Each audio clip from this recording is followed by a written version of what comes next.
Like I get you're a not lot of sideways glances, right. You get sideways especially at glances. like reptile shows and stuff, because I don't have my boobs out. You know, I'm family friendly at the reptile shows. Well, you And I family do look friendly like the here. girl next door, and I'm not all tatted up, and I'm not There's at no the shows. I'm not piercings. You're swearing, and not right. But you do care about your appearance, and you're a good looking person in general. The way you carry yourself, and I'm not saying any of us should carry ourselves any shittier. I mean, some people would say I'm a stuck up prick because I went to private school most of my life, and I think it just gave me a good vocabulary and a good sense of usage, which does make some people feel stupid. So they're gonna rant on it, but at the same time, I would always carry myself with some degree of, of fine air, even though people have seen me really show my ass, yeah, it's pretty frustrating seeing the legislation the way that it is. yeah.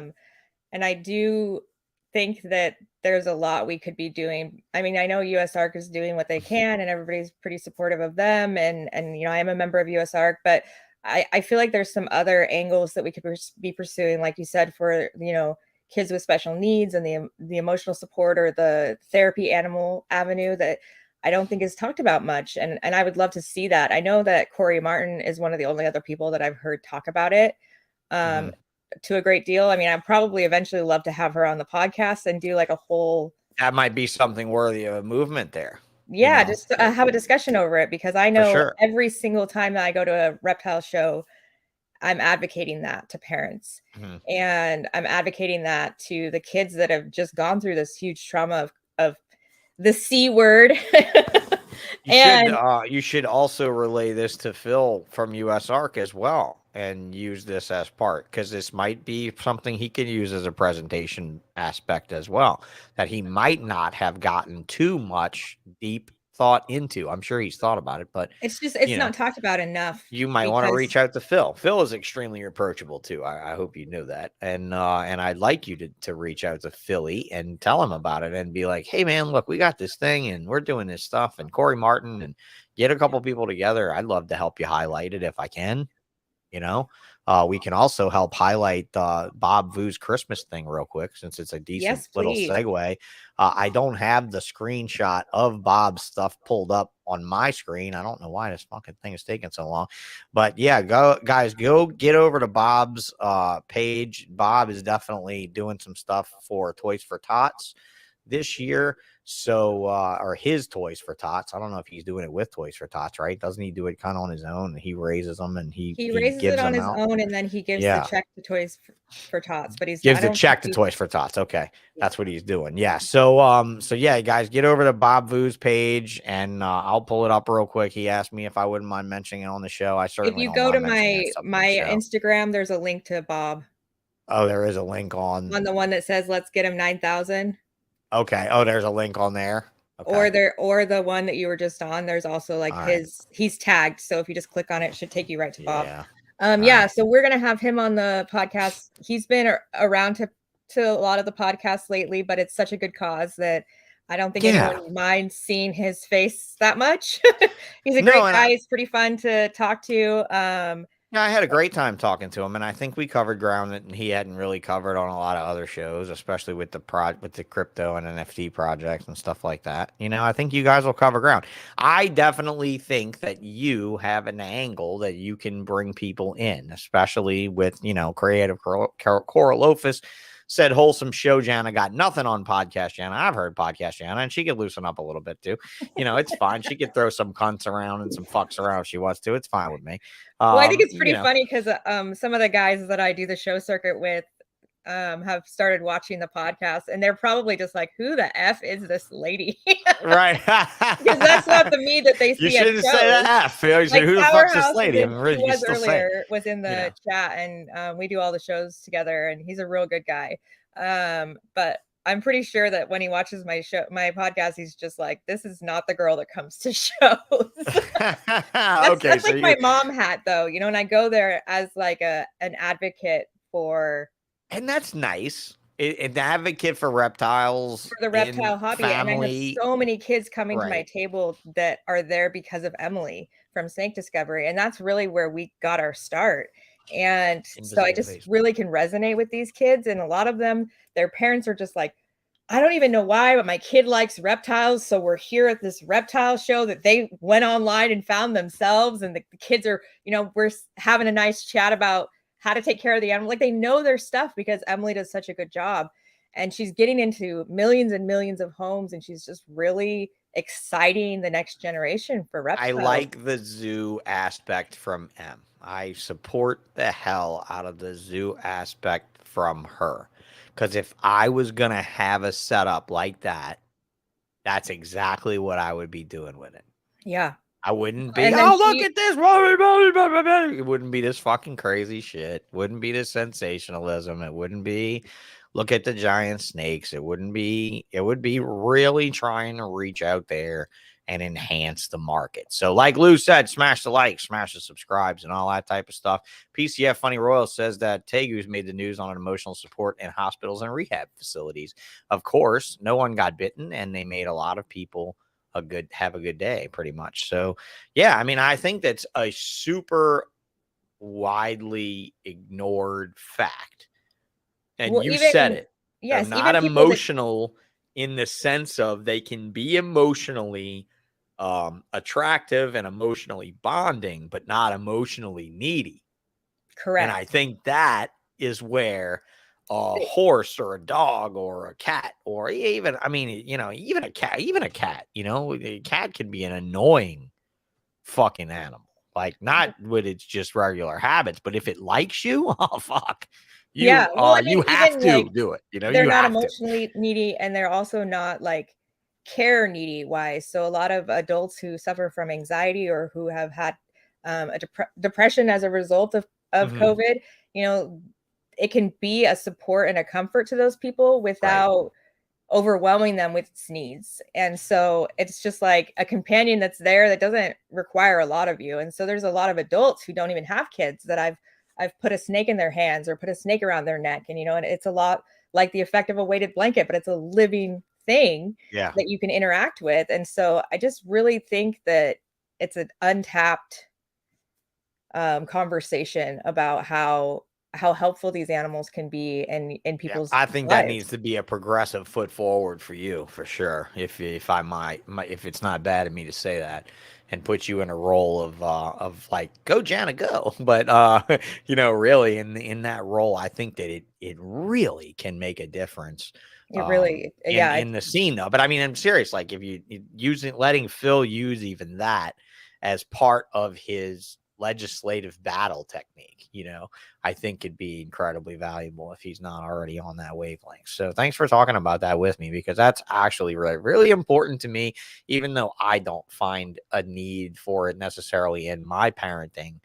I could totally see it being better than all this other stuff. So yeah, man, it's it's good to see people say things like, we do this together, we do that together. Snake discovery is amazing. I live 30 minutes from it, says Creative Coralofus. Hopefully you enjoyed the Anthony Caponetto show the other night. I know that I did.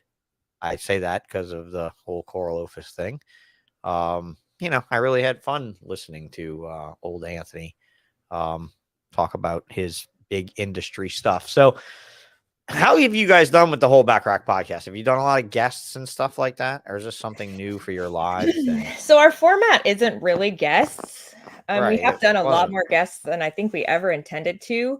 A lot of people, even two people talking, a lot of the podcasts are fundamentally formed around interviewing, and we didn't want to do that. Like that was not what you kind of can't not do it, but you gotta kind of do it your way.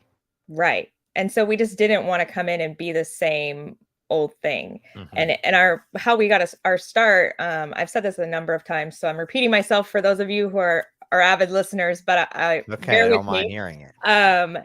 Jessica, I bought rats from her, and we would stand in her driveway and just shoot the shit. You know how it is when you get together with reptile buddies, you got to plan like a 3-hour chunk of time because you're just, like, so having another woman, and she has more experience than me, and she has like years and years since she was a kid, she's got that foundational history of experience. And so I just loved to pick her brain, not to mention she has the educational level to back it up. And so I don't have any of that. And so I just was like this sponge, and I was just always picking her brain, and we would talk about the industry, and I would ask her questions. And She had a pet. She had a little baby. Oh, look at that. So it's so like, you're not a COVID baby. You're a Jessica Hare baby. You're a yeah, Jessica Rabbit probably. baby. I mean, at that Yeah. point, I had already had my first season, but it was still like, I just was so excited about the industry and so eager for more knowledge. And she just is a wealth of knowledge that I think people don't give her enough credit, because she is very intelligent. And so for some people that's Oh, off-putting. dude, But blew me away. yeah, for me, it's not off-putting. I'd be I'm the like, youngest of 9, and I'm I'd used be to like, all oh, kinds of personalities. Yeah. And, for me, I'm just like, I can roll with it. And so the dynamic you guys see on the Holdback Rack, that is real. Like, that's just how we were. And she was like, this is a good thing. Us talking is a good thing. I think people would enjoy listening to it. And I'm like, you are high. Get the F out, like, whatever, shut up. No one cares. Because like I'm a COVID baby. I have no experience. I mean, I'm starting my 3rd season, but that's nothing in this industry. And I'm very aware of that. And it's like, nobody wants to hear from me about how I don't do think things. that's true. I don't think you have to be of a certain age to say something. I don't. That's and correct. I really don't. And I somebody said earlier in the chat, and I had it up on the screen for a minute, but I didn't read it out, that you were the first COVID baby that I've had on Ballsh, and that it's not usually my style to bring in No, not at all. the noob in that sense, right? Like, even Ron Heisenberg had been around for a while, buying and observing and stuff, and you're very, very fresh. But like I was telling Very you green. pre-show, I got mad respect for you swinging towards that. I want to be hobby forward. And I don't think you have to do this. I think for you to have an extremely strong opinion and for you to fight with me on an animal husbandry breeding technique or whatever, I think that would be way outside of your scope. But I don't think you would do that.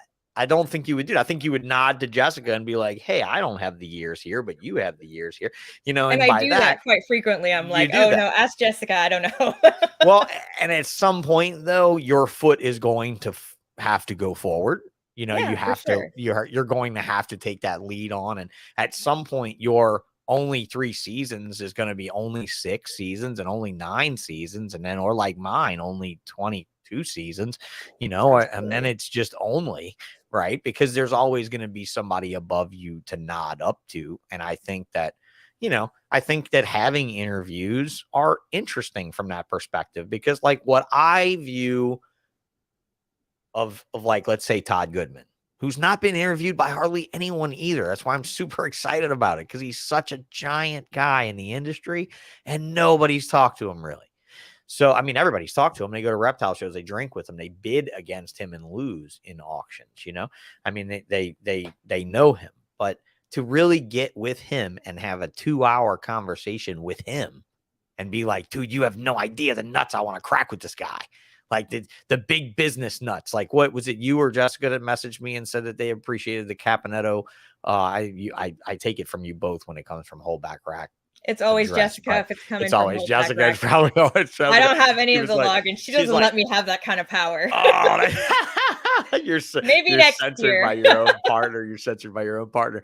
Cora Lopez said that was a great interview with Anthony Caponetto, but what she said was specifically, I like hearing from the big giant like industry leaders, right? Like those guys. And then it's so funny that as soon as I got done with the Caponetto interview, I had some really deep conversations with some other people in the industry that no one knows who they are. These are names that if I said them to everyone, most people would be like, yeah, who the fuck is that? But people that produce literally backbones of production and in distribution. Like that there's parts of this industry that never come to light to us. That aren't seen at all. Yeah. That you would never know, that I'm just going to go boop, and I'm going to pluck one of those motherfuckers and I'm going to put them where you're sitting right now. And I'm going to be like, look, see this guy? He's been making this happen. Like he's been the one. Like Michael Cole said, I don't know what I've got to say. I was like, well, what you've got to say is you've been one of the leading exporters of reptiles outside of America for the last 15 years. I would say that's a lot. I would Yeah. say there's whole countries that would not have an industry there if it weren't for you risking your signature on CITES documents, right? But yet nobody Absolutely. knows, right? Nobody thinks about that. Nobody's like, well, who's moving all the geckos for Anthony Caponetto? Well, it's not Anthony Caponetto's not doing it. There's other guys doing it. So that's where I like your age in the hobby, because you still have this, wow, this is really happening. Yeah. I still That's have wonderful. the energy, and I think a lot of listeners are either exploring the hobby to get into it, or they're newly in the hobby and they're trying to drink as much information as they can. And so I bring that perspective too, because I know what they're looking for. I know what, and I think it's you a know, what fresh perspective. they see in the hobby. It's so small, and like what you and Jessica see in the hobby is this huge encompassing world, and we just see this little spot. And so to open that up to everyone, it's a lot of fun. It's fun. And then, but wait a minute, when you got up to the top of it, how small is it for real? It's pretty small. It's pretty fucking small, right? Right? Because you were like here, and then you're like you and Jessica, but then when you really get up to it, it gets really fucking narrow again, doesn't it? It gets narrow, and it's like there's a lot of drama at the top, and like all y'all know each other, and all y'all are calling each other behind the scenes. Yeah, we're almost at the top. Like the top is too busy making money and making things happen in this industry to give a fuck about any of this. In my opinion, the top. For sure. The third rung at the top. The third rung at the top is a different story, you know, and that's where we actually brought up that old Reptile Report interview the other night on Caponetto's thing. The very first upload that I made on the audio version of this podcast was the Reptile Report state of the industry thing, and they talk about tier 1, tier 2, tier 3, and like a tier 1 supplier would be only. Like if I was to say who is a tier 1 supplier, most people listening to this podcast would say Justin Kabilka is a tier 1 supplier. Justin Kabilka is actually a tier 2 supplier, or maybe even a tier 3 supplier. And that doesn't have anything to do with volume. It has to do with who he's directly distributing to. So like when Caponetto said, correct. Right. When Caponetto said that he's the one selling crested geckos to PetSmart, he's really the one selling every crested gecko to PetSmart, but he's not selling shit to PetSmart. He's selling them to another company who's then selling them to PetSmart, you know? And so like when you get to that point and you're trying to understand the way the industry is working, I think it gets interesting to have interviews. So I want you guys to keep having interviews is what I'm driving at with this. I want you to keep dig working down on it. I mean, the original intention of our podcast was not just to interview a bunch of people like everybody else is doing. Yeah. You know, I think that the original reason for our podcast was a couple of things, you know, 2 women talking.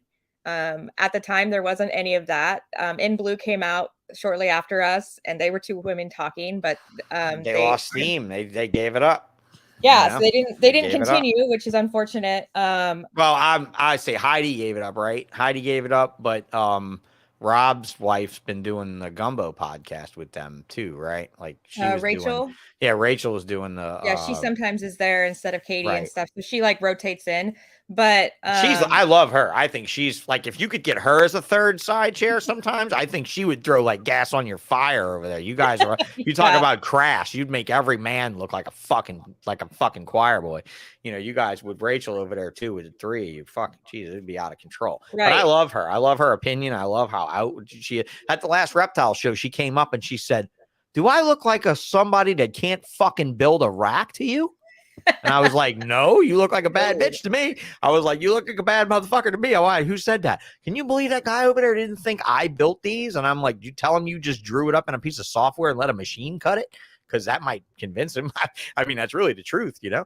And I mean, that's like, their business. That's their bread and butter. She's like, I know. I've been running the business. I've been learning the machine. And I'm like, well, go tell that motherfucker that. I mean, really. For sure. Another reason that we started it was Jessica had this passion for biosecurity and for disease testing that she's sort of like handed me the lit baton, you know, and so, you know, I'm learning as I go, but you know, that was a big reason is we wanted to normalize the conversation. Yeah, she's almost burning bras over that shit too. Like, she's absolutely burning bras, and you know, serious. Like, sometimes I join her and the bras come off and the fire's going. I think that's great. I think it's wonderful. Yeah, it is great. I mean, we're just trying to normalize it and make it normal to hear it in a conversation that's being Mhm. discussed about the industry. And I think we're managing that. And I think we're doing it in a more approachable way than people expected. You know, like they see it and they're like, oh, you know, I disease. kind of almost cringed when somebody in the sidebar chat on AC's show Tuesday was like, so what's his crypto biosecurity like? And I was like, he has 1,200 colonies of 1.4. I'm pretty sure there's none of that, right? Because there can't, like, you got flies going, nee, nee, nee, nee, nee, nee, nee. Flies are everywhere. And I know Jessica and flies are like, me. That's Don't it. get her started on flies. Ford Don't get her flies started are on like- bio. I love it though. bioactive. I love have getting her started on. I love getting this her tank started. right here that you guys see in the background. This is my bioactive garter tank, and every Mhm. time she sees it, she just cringes a little. And so now that it's like permanently part of my podcasting setup, she hates my pet tank. She's like, that is a biosecurity Your hazard Petri waiting dish. to happen. Yeah, your Petri dish. Well, that's what you do, right? You tell them whenever I want everything to have the good viruses, I just put them in there first. And then I'm sure right. that everything gets it. Everything gets the good viruses. That's this right. way. They all get the good shit. They always get the good shit this way. So, you know, like that was another huge reason to do it. And also, as a woman in the industry, it's really easy to be overlooked. I know a lot of the times at the reptile shows, you know, people are like, well, is your husband here? Can I talk to him about this? Yeah, don't you think that sucks? Don't you think that sucks? Or doesn't that suck?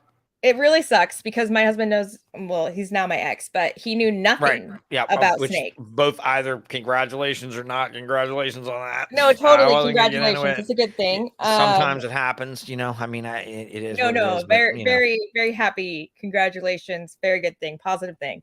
And so, can you know, be a that's good thing.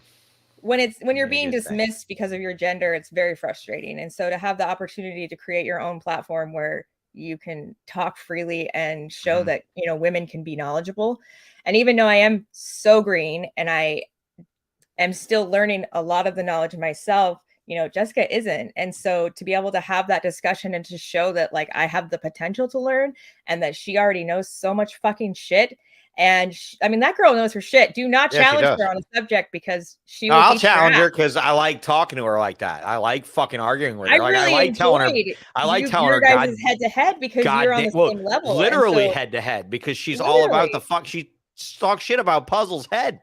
She talks shit about my jeans head. Motherfucker, you talk shit about my jeans head. I'm gonna talk shit about more than that. I'm gonna. Well, I just mean that like you guys. You're on the same level intellectually in regards to... I loved arguing with her about that, and I loved us sending each other pictures. I listened to it and I laughed the whole time because you kept up with her every beat of the way, and I just don't have that foundational knowledge yet to do that. And so whenever she can talk to somebody... This is great. I got asked at the last show if I breed the corn snakes, and my husband bred the big boy boas. Bitch, please. That's that's Jessica right there. Yeah, right. Exactly. Bitch, please. So let me ask you this, Jana. Can you sex a snake? Yes, I can sex a snake. I mean, who else is going to do it for me? Like, okay. Have you sexed? Do you know how to sex a boa by like sliding your finger on its tail and feeling it? I don't. You haven't learned that yet. Okay, you haven't learned that yet.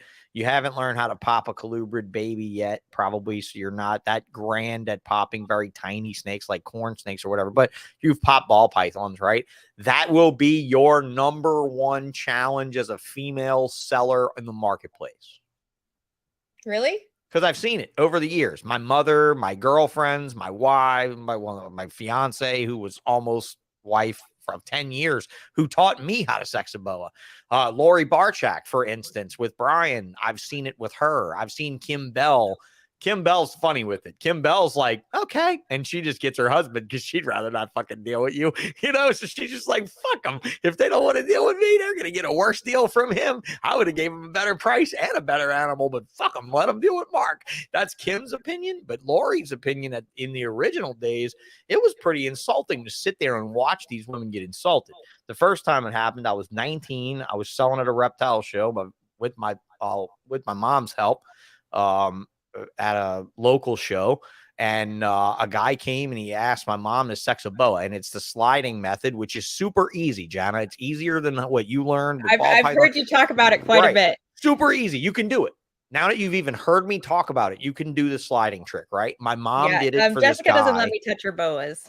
next time you go over there and you're holding one, just hold one. Just say, can I hold the boa? Because I'm thinking about getting one, and just do it and be like, this is not a female, it's a male. She's like, just fuck fine, with her. go shower. Yeah, exactly. Put That's on what the she'll do. full Put on the suit. suit, right? Put on the suit. I've So, seen her boas and they're beautiful, but I don't touch anything all at right, Jessica's you're not house. fucking with her shit. Yeah, that's true. You're probably right. For your own biosecurity, you're probably better off, right? No, You- just you because might- I to don't. come back with I'm your worried if I fingers touch and something hands that she's gonna intact. literally lose it. That's what I'm saying. To come back with your fingers and hand intact. That's your different kind of biosecurity.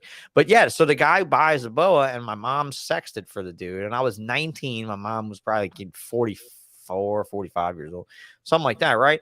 And the guy comes and brings the snake back to me and over to me and says, can you sex this? And I was busy helping somebody else. And I was like, well, I just saw her sex it for you, dude. She tell you what it was? And yeah, she said it was a male. I was like, well, she definitely didn't fuck that up. I was like, I'm the one taught her how to sex snakes. He's like, yeah, but can you check it? I was like, I tell you what, buddy, you fucking buy it from her. You don't fucking buy it. And I just ignored him. And I was 19 years old. And this dude was a grown fucking man. Right. And then the next time I did that shit, I was in my 20s and I was in Daytona, and it was Lori Barchak, same thing. And this guy had colubrids and she'd sexed them. Right. And they were cow kings or whatever. So she got bit the fuck. Her hands were bloody. She had shit all over her fingers. She was wiping the shit from between the creases of her fingers. I have cow kings and they're okay. Fun. So you're there with it, right? So she's got shit all over her, right? So she's just gone through trouble for this dude. She's gotten them all out. Like, you got to understand, under their table, they have stacks and stacks and stacks of cups. She went through them for the guy to find the sexes he wanted. And then he's going to stand there and she's like, well, can I help you with anything else? And he's like, no, I just want Brian to check these. And I tapped him on the shoulder and I was like, hey, buddy. And he's like, yeah. And I said, she just sexed all those for you. And he's like, yeah. I said, you see all that blood on her hands? Yeah. See all that shit on her hands? Yeah. She forgot more about reptiles than your ass will ever fucking know. Buy them now or I'll buy them from her now. Pretty much. And he bought them. And he didn't ask Brian. And he walked away tail tucked. And Lori just kind of gave me a glance and sidebarred me later and was like, thanks a lot. That meant a lot. And it was like, dude, seriously, like, you fucking deal with her. She forgot more about this fucking business than you will ever fucking know. But the fact that she's a woman and you know BHB is on the masthead, you want him to double sex your fucking $20 cow kings? I would give a lot to be in a room and to just drink the knowledge up from her. Like, yeah, her and Kim Bell have more to share than most motherfuckers in this business. Most people in Morph Market, in my opinion. Just like, unreal. There's more there. Because they ran gigantic companies with employees with flow, like while Brian was making videos, who the fuck do you think was running the company? You know, that kind of shit, right? Like, that's real there. And I want to have Kim Bell on here so bad because I think Kim is just a fucking gangster. I mean, that's one of the reasons why I really want to win this contest. Like, it doesn't let's get on the contest. Like life or death. It's not. I mean, it is a really great exposure and it's a lot of fun, but the main reason that I want to win so badly is that I want a woman to win. And so, like, if it's not going to be me, I'm going to start pushing for whatever front line. I already told all the girls before the contest started, I was like, whoever looks like they're going to win, that's who I'm throwing my weight behind, because it's really important to me that a woman win. I just think the industry needs that. They need a little. And there's several of y'all in there. You know, a little shake. There's 8 women on there. You got Casey. You got Casey Parker from Storybook. You got, if we're going straight women, not couples, right? We were counting the women. You were counting the women in the couples? Yeah. Okay. I hate that. I mean, look, if it's the woman that's leading the couple in the march, then absolutely the fucking dude shouldn't count. We should only count the woman, in my opinion. I mean, that's why I always say I'm team if Courtney and Steven, if Steven's not pulling his weight, Courtney, you need to let us know so we can fucking block this picture out, bro. Because, I mean, that's just not fair. I mean, I'll be honest, like I was telling you earlier, I've watched a few of your productions with Jessica because I love the dynamic and stuff, but I haven't gotten around to watching a lot of these podcasts, a lot of these 15 minutes of lame. I have watched some. I've watched Megan Kelly's because I thought that was just hilarious because she's such an old school person, and that's where she ended up, which I mean is all fine. Yeah. This is you here, Jana King, right? So you know, this is where we want to force our votes tonight to head over to Jana. So I'll click it and we'll see where you're at. You're still in the most lead. You've definitely sunk a little bit. I could see somebody's up there. Look at Reggie Johnson. Reggie's nipping at my heels. Reggie's nipping at your ears. Well, we just popped a vote in for you here on the show. The other night I was on a different browser, so I got to vote for my boy Caleb just because I've known this kid since he was a sperm. I've known this kid since he was since mitosis gleam began. in his mommy's eye. Dude, seriously, I swear I don't know the first time that I saw that fucking kid. Brian, you're also in my heart too, even though you're down on the totem. Jake Klotz, of course. I mean, fuck, you deserve no % after the killer retics you just produced. And I know the kind of money you're going to make. So fuck him. Don't give him any votes. He doesn't fucking deserve it. But I mean, so that's what I want to know. I want to know this 15 minutes lame contest. And I think it's a fun contest. I've seen you guys do it over the years. Obviously we've had another winner here on the show. Antoine Hood was the 2021 winner, right? And Shane Kelly was the 2020. Shane Kelly was the 2020 winner. So we've had now 2 of them up on the wait. Who did he do it in 19? No, it was just before that. Okay. Yep. So I was going to say, did I do that too? Did I hit like fucking?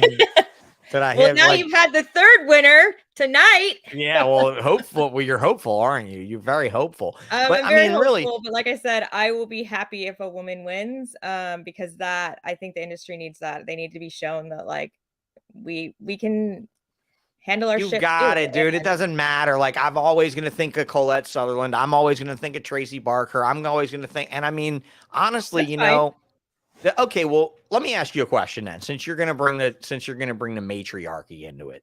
Okay. I will have the matriarchy conversation because I want to know your real opinion on this.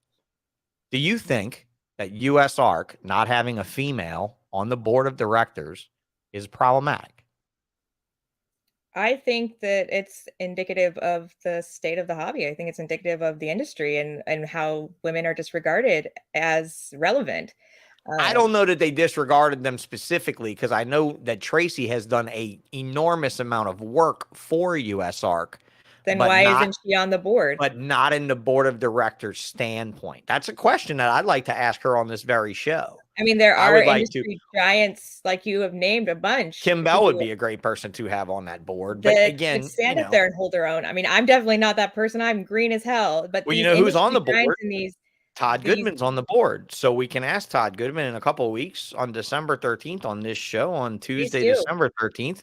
I plan to ask Todd Goodman more about the women's role in the forward step of herpetoculture. Because I think if anybody's going to say, yeah, we need one up there too, it's probably going to be Todd, in the way of wanting to have a well-rounded, well-versed, and represented group of people. Well, and you said that they don't have the emotional support or the I don't know if they do. I don't know if he has that in his repertoire of ammo to fight. And I would bet that they don't, but if they had a woman on their board, they probably would have that in their repertoire because maybe think Jana about that angles to win the 15 minutes lane competition. The next competition is to be on the board of directors for US ARC.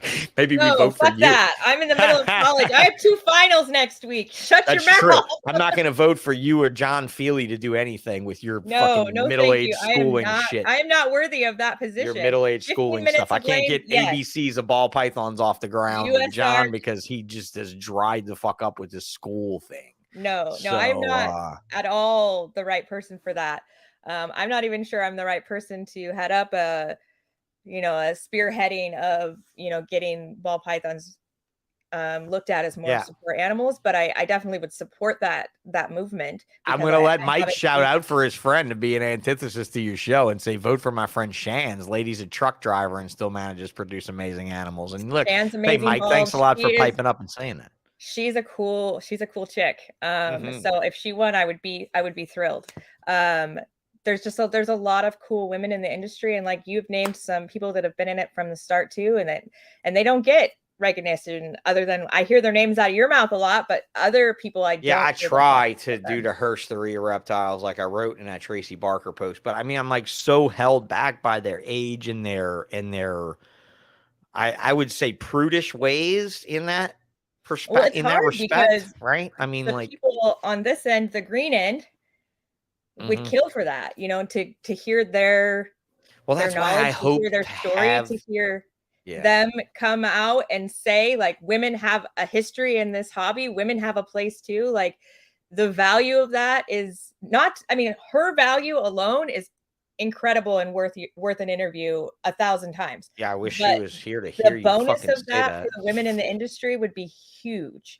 Yeah, and that's what I'm trying to get across, right? Because and if we're talking about Tracy Parker still, then we're also talking about a woman that did all this and is a breast cancer survivor after having mastectomy and all this other stuff too. So, like, there's all kinds of pink on this. You know what I mean? There's all Absolutely, kinds yeah. of pink on this, and I really think it's important. So, anybody listening to this, if you haven't hit the like, the subscribe, or the whatever, why don't you just not even bother listening to this anymore and go to vpi.com and look up an email address for this woman and launch her a very nice message about how you want Tracy Parker to be on a podcast, not this podcast, Any but podcast. a podcast. Because ultimately that's what I want to be. I want to be that guy that's trying to get the history down. That's all for the good and not for the bad side of it at this point. Yeah, and absolutely. hopefully I've been doing that a little bit, but I'd like to see you guys lead a much stronger march ahead. So I just need to do a shout out for another local guy that's in the audience. Stone Age Ball Pythons. He's another guy I do the circuit Stone Age is here. Yeah, there he is. And there he is is. One of your Patreon. Awesome guy. If you're still listening, it would be funny to hear if you when you watch my podcast, if it's surprising the difference between podcast Jana and he knows Expo Jana. He knows Expo Jana, not. Well, our daughters are like the same age. Okay. And she comes too, and she wants How to old be a is your little girl too. My oldest is 10. I believe his is 10 as well. She might be 11 though. Mine's 10 as well. So yeah, I'm no, right it's a fun age. It is a fun age. Yeah, it's a fun age. I mean, I'm thankfully 10 going on 15. Is yours going on 15 too? Yeah, I think it's there. We had to talk about not fair a lot lately. Not fair has been a real thing, and I remember the not fair her life on a daily basis too. What's that? Do you ruin her life on a daily basis too? No, I actually try to make it better. I like really squeeze her and tell her to find the roses in life, like the girl kind of. My child tells me on a daily basis that I'm ruining her life. I won't let her have an iPhone, and every kid in her class has an iPhone. And see, that's where we're at. I think Christmas is iPhone time or whatever, cell phone time, but I'm definitely going to lock the fuck out of it, but I mean, I don't know.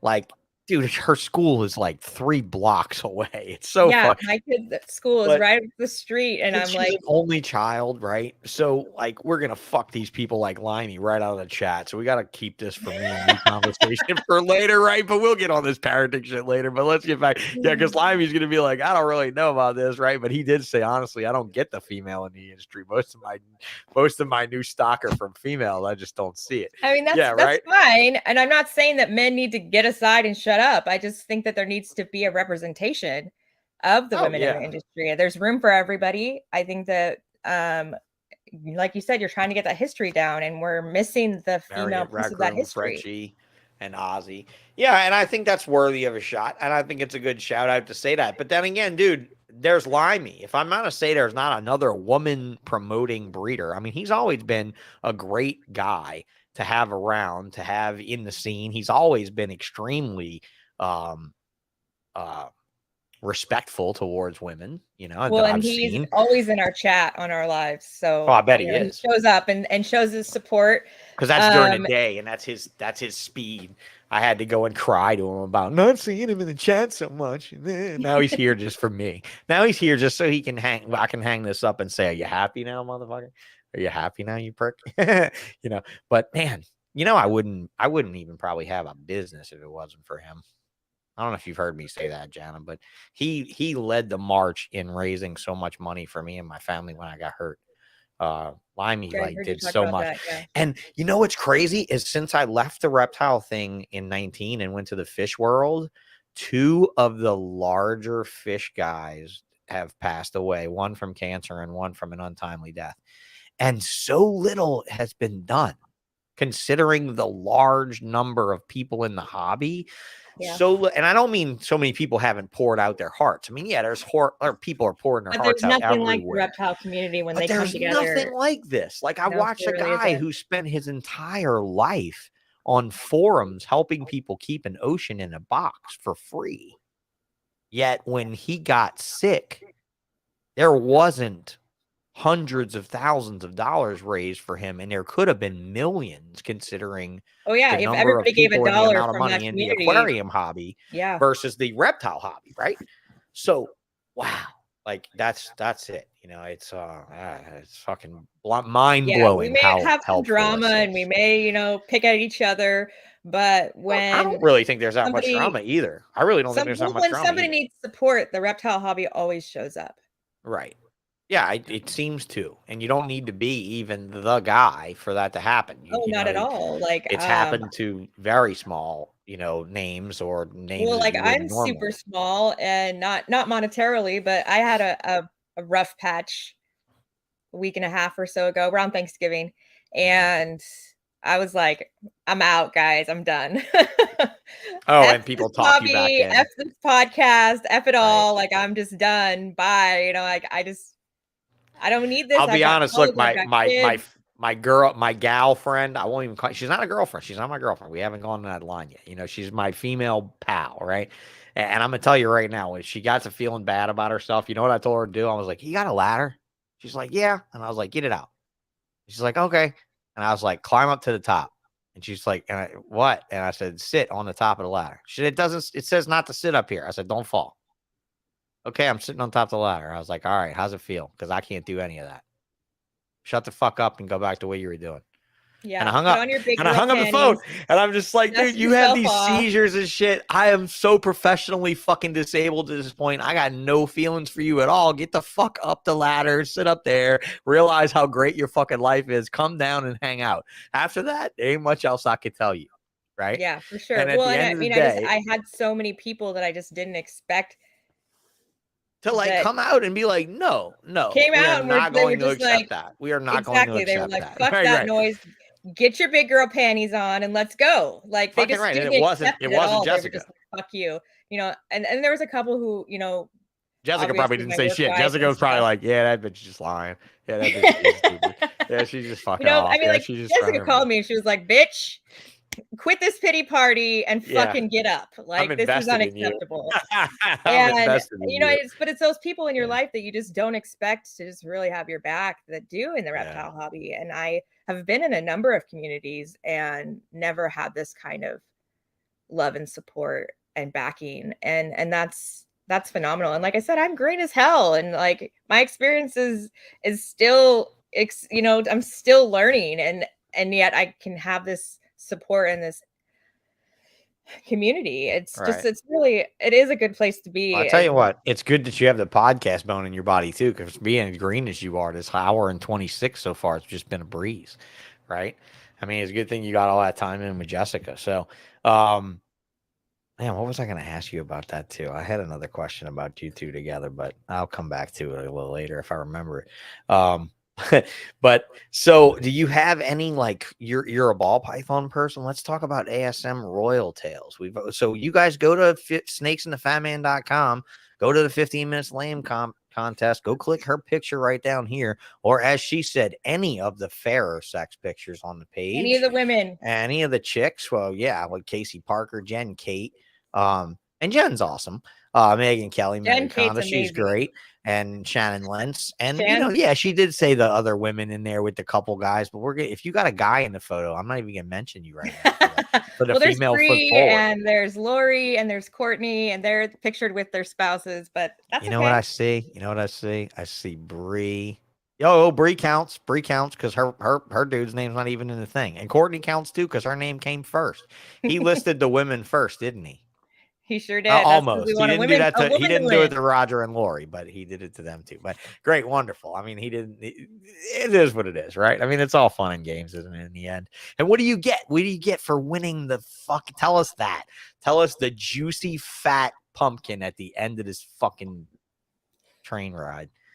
So train wreck. Chris Eaton does not usually give green people a long episode. Right.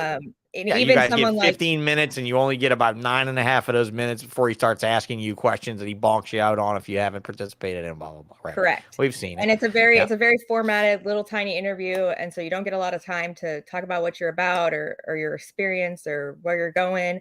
And so obviously it's phenomenal to have that 15 minutes, and I'm not complaining. That's exactly where I should have been. But if you win the contest, you get the first full episode of the year, and you get to nominate somebody for the 15 minutes on your I think episode. that's pretty fun. That's pretty fun. That's pretty fun. And then you get to like lord it over everybody for a year. Right. And you also get You like, are kind of a shoe-in though, right? So you're already a cheater because you have a podcast. You can already you already know how to format yourself through an entire Snakes in the Fat I'm not Man a show. shoe-in, and then you keep saying that, and you say it like every fucking episode. But have you seen the reels? No, I've seen the votes come up very rapidly on Jesse. I mean, on Reggie, and on a couple other people have gotten honestly a few votes. My picks for winning were Reggie and Leviathan, and that has held pretty true because Leviathan has a good social media presence. They have a YouTube presence. They have history in the industry, and that's kind of I just see you diving into shit and getting ice dumped on you and all this stuff too. So maybe they're doing it, but I'm seeing you do it. No, I'm doing it. Yeah. I really, you're in my feeds, girl. You're in my feeds. Like I said, I gave Caleb a vote. I gave you a vote, and I haven't voted for anybody else. I think I actually voted for you twice, to be honest, because I used this browser the other day to look at who was ahead on the personal votes. I think Foster's 0% is hilarious because he just doesn't give a fuck. But you have to realize the popular vote does not win the contest. Oh yeah, I know you're still judged, right? So your judges are Antoine, Shane, and Donato. Right. Donato. Oh, Donato's great. Donato's fair. Donato's a very fair soul. He's a very wonderful, fair soul, man. But he doesn't give a F about the industry, so he doesn't necessarily have his does not give a fuck. Beat. More than likely, you will win because of the ice bucket and the fucking kind of fucking blackberry bushes with him. Right. So like he doesn't know me from Adam, and Shane Love Kelly, him, like he basically said that if I wanted his vote, I was gonna have to blow away the competition because he's not into favoritism, and he sponsors our podcast. And so, well, that's true. He sponsors you, he sponsors Chris, and he sponsors me. He's right, but that means that he's less likely to pick me just because he doesn't want it to look like favoritism. So if I get his vote, it's because I worked my fucking ass off. True. And then Antoine, I have no idea where Antoine's sitting, like at all. Like I cannot. Nobody knows where Antoine sits. That's what I love about that dude. That dude is as unpredictable as it gets. He's so unpredictable. He's so military with that. He's so fucking military with that shit. He just makes you think, oh, he's all over here, then he'll be over here. He's like Elon to me. Like he's an elusive motherfucker. Like I would not trust any hints or anything he drops. Well, he's not giving any hints. So it will be interesting. I could blast the popular vote out of the water and then get no judge votes. So I mean, you can't say that I've won it. I don't say that I've won it. Plus, there's still 3 weeks left of voting, so there's a long way to go. It could change. A lot. I guess you just came up with a strong lead, and I just figured, hey, it was. Yeah, I'm working my ass off, and I really want to win it. I also think that it's a really good exposure for the podcast. I think it's really good exposure for ASM. You were asking some questions about ASM and what I'm. Yeah, I'd like to go into that if we're done with the 15 minutes of Lame, go vote for her. Give her a shot. Vote for me. If you don't want to vote for me, pick a hot chick and vote. Or you know what? Don't even vote for her. Just go and talk to one of the judges for her.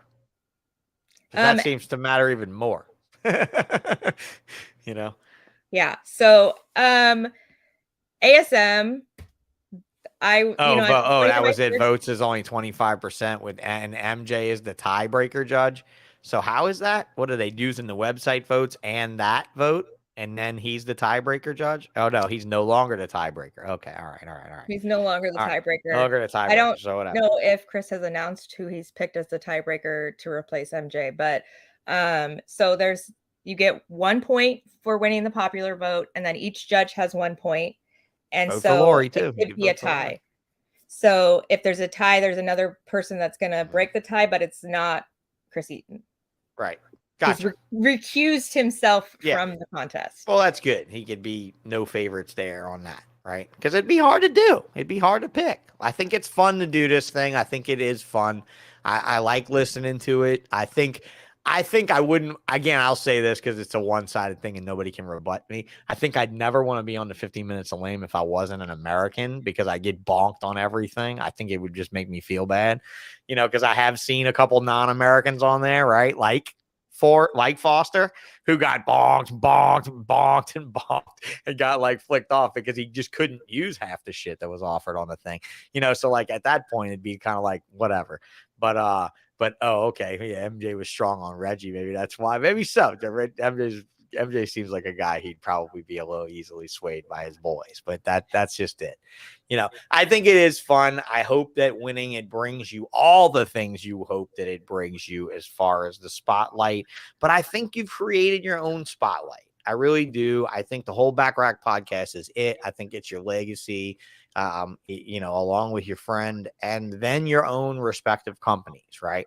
So you each operate your own companies. Your podcasting partner operates hers. You operate yours. So let's talk about ASM Royal Tales, and we'll finish out the show the last little bit with that.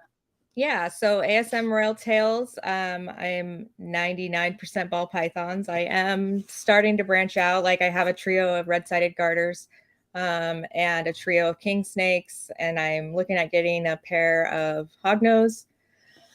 And then everything else is ball pythons. Ball pythons. So what's the ball python number? What's the number? What's the magic number that's in the 10 by 16 build or whatever? I'm sorry. I already big your building was. I forgot. So I was pretty big because it was my full-time gig as a stay-at-home mom, and I also had my ball python business. But now I'm a full-time student trying to get my nursing degree, and I'm a single mom, and so I have scaled down. What level of nursing? What level of nursing?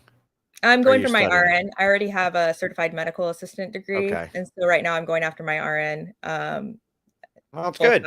World always needs nurses. Great profession, decent retirement. I even said just yesterday I should have been a nurse, because I could have pulled a 312s on a Friday, Saturday, Sunday night and had an entire fucking week to my life. That's exactly my plan. Is one of my customers has the kids. I'll just go pull some 12s and call it good for the week. One of my customers, who was also prior to being my aquarium store and reptile customer, was one of my nurses that took care of me when I was in a 3-month stint a few years ago. And that's his schedule, man. Friday, Saturday, Sunday nights. And he has the entire fucking week open. I'm like, wow. So he bought an old fixer-upper house, and that bitch is beautiful. He did every bit of work himself. He made saved a ton of money. His equity is so strong. His job is so safe. It's not a bad spot to be in if you can deal with the bullshit that comes with the job. Well, I was a medical assistant for 10 years. So yeah, you already have a background. So I totally can do the bullshit that comes with it. I just want the better pay. Oh, for sure. So bachelor's nursing, is that it? Bachelor's degree right now for nursing is unreal in my area because everywhere needs nursing, but you can get like $15,000 to take a job right now in Seattle. It's just ridiculous. Yeah, I'm sure. So I have scaled back, but when I first started, I got, the not recessive stuff to learn on because you can procure that pretty easily and pretty inexpensively. Now you can get that shit easy. Yeah, so I bought a bunch of good stuff to grow up, and then I've been like learning on things that I don't plan to do long term. So the project that I'm in is the Enhancer Genetic Stripe Clown project, and then the Desert Ghost Clown Pied projects. So that's really where So we talked about numbers. Concentrate me down on collection size of where you are now. So right now I have probably like 60 adults and probably like 30, 40 grow-ups. And then hatchlings that I still need to sell. I hatched 23 clutches. I had 25 clutches laid, but 2 of them went bad. Did you grow your stock or did you buy adults? So everything that's of age and that I'm going to be breeding this season is stuff that I bought as babies that I bought when I first got in. Right. But so you bought adults then. What? Yeah. You bought adults then. So I bought adults to learn on. So my last 2 seasons were stuff that I didn't Good. produce. This is where I wanted to be at by interviewing you. I actually wanted to talk to somebody that was noob enough to have made it to a point of having a fucking logo and a reptile expo that she's vended at. Yep. That and had an opinion, a real opinion, a valid opinion, not a newbie opinion, not a shit opinion, not a lame opinion, and that's nothing against the contest. That's just me throwing a word in there. Not a lame opinion at all, but an opinion earned through you literally lighting the fucking match right away. So, like, Absolutely. listen, in my eyes of things, and I mean this, no disrespect, you're almost as new as Bob Vu to me. Okay, like really. That's fair. I mean, from your perspective, and I don't mean that I don't mean that in a disrespectful way at all. I mean that in a way of Bob came on the scene by buying and procuring other people's work. Well, his like buying collections and then selling them and then keeping it, but making all his money back. That's what I did. Exactly. This is why I'm likening you to it. You see, Yes, like no, you're not any lesser of a little, person like, to me. Neither is he. Style. Like I got a Mhm. clown pied female that she's big enough to breed this year. I bought a whole collection for that one snake, and I sold all the other stuff from the collection, and I got that clown pied female who was already 1,000 grams For free. Correct. Well, actually, for more than free, because you probably profited off the other stuff by the time you broke it down, which is fine. And you know who made that okay for you to do? Bob Vu. Bob Vu. Yeah. Bob Vu, and only Bob Vu in a period of time where you would get hazed if you didn't prove that you didn't hatch what you sold. You would get hazed. I watched Bob Vu shine, climb at ladder, and shine. And that's why I say you're as new to me as Bob in that respect of you use almost the same exact method to get started. So that means if you're not averted to that idea, if you're not against that idea, there's nothing stopping you from being fucking unbelievable. Right. Well, I mean, You know? So I was a stay-at-home mom. My ex is a nuclear engineer who makes great money. Military but or non-military? Non-military. He's civilian, but Non-military? he works for the Navy. But Well, he's you know that civilian. says a lot about relationships when I ask you military, non-military. Oh no, he's to not me, military. To me, it does. Yeah. And so I used a previous business that I had. I sold the equipment from that business to like pay for the start of my business. Is that an obscene business that you can't mention? What was that? I used to weave baby wraps, like hand weave on a 4-foot loom. On a loom? Yeah. So I sold my loom and my leftover yarn and stuff. See, respectable there. I sold my other stuff for my other business, like it was stripper poles and stage lights. Sure. Stripper poles and stage lights. So I used that to start my business. And then I used the buy a group and sell them and make money to keep the one you wanted, but also to buy something else. And so that's how I bought a lot of my nicer animals, because my ex was like, I'm not handing over the family money on a whim, because it was just really random. It wasn't like it wasn't like I had grown up having reptiles. It wasn't like you all of a sudden found cryptocurrency and you were like, can I please was like, have I'm some doing money this and I think I can do this. And it's not that he didn't believe in me. Like, he was very supportive. But he was like, I'm not handing you $50,000 to go play with. Like, that's just, he's very, very frugal. And so he's very conservative with his money, but he was like, you can sell your other business stuff. You can do it. He's like, but show me you can actually do it. And then we'll talk about using like family money for it.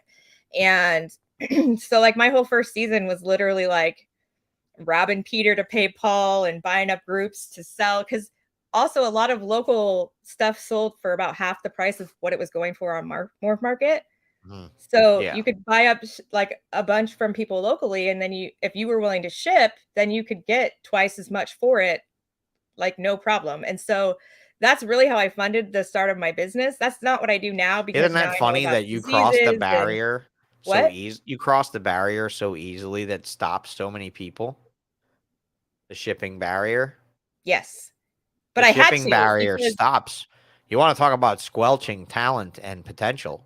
It really did. I mean, there was people that had nice shit that sat locally because they weren't willing to ship. And I was like, I got to suck it up and learn how to ship, because that's how I'm going to pay for all of this, because I had to hustle my way through it. And I couldn't get a job. It was the middle of COVID and I had 3 kids at home. Like, I'm not one that's like, I don't like to work. I've always worked, other than when I took care of my kids. But that was what I had to do if I wanted to prove that I was going to do this. And, so that's how I bought things. Like I have enhancer het G stripes from Billy from Mutation Creation. I have a JKR Pied. I have nice stuff that's to size this year for the first time. And so everything that I've had previous to that was just learning. But the first time that I hatched out a clutch and I sold one of the snakes for $2,000, my ex was like, say about that, right? Yeah, my ex was like, "What?" And so that's like the very first time that he really started listening to what I was saying. And he's really smart. He's a really good numbers guy. And so but it doesn't show until it shows. It doesn't show until it shows. Doesn't show until it shows. And I hate to liken it to crypto in that sense, but it's like the same thing. It's hopium, right? That's hopium is a word in crypto and a lot of investments and stuff like that, right? Especially crypto.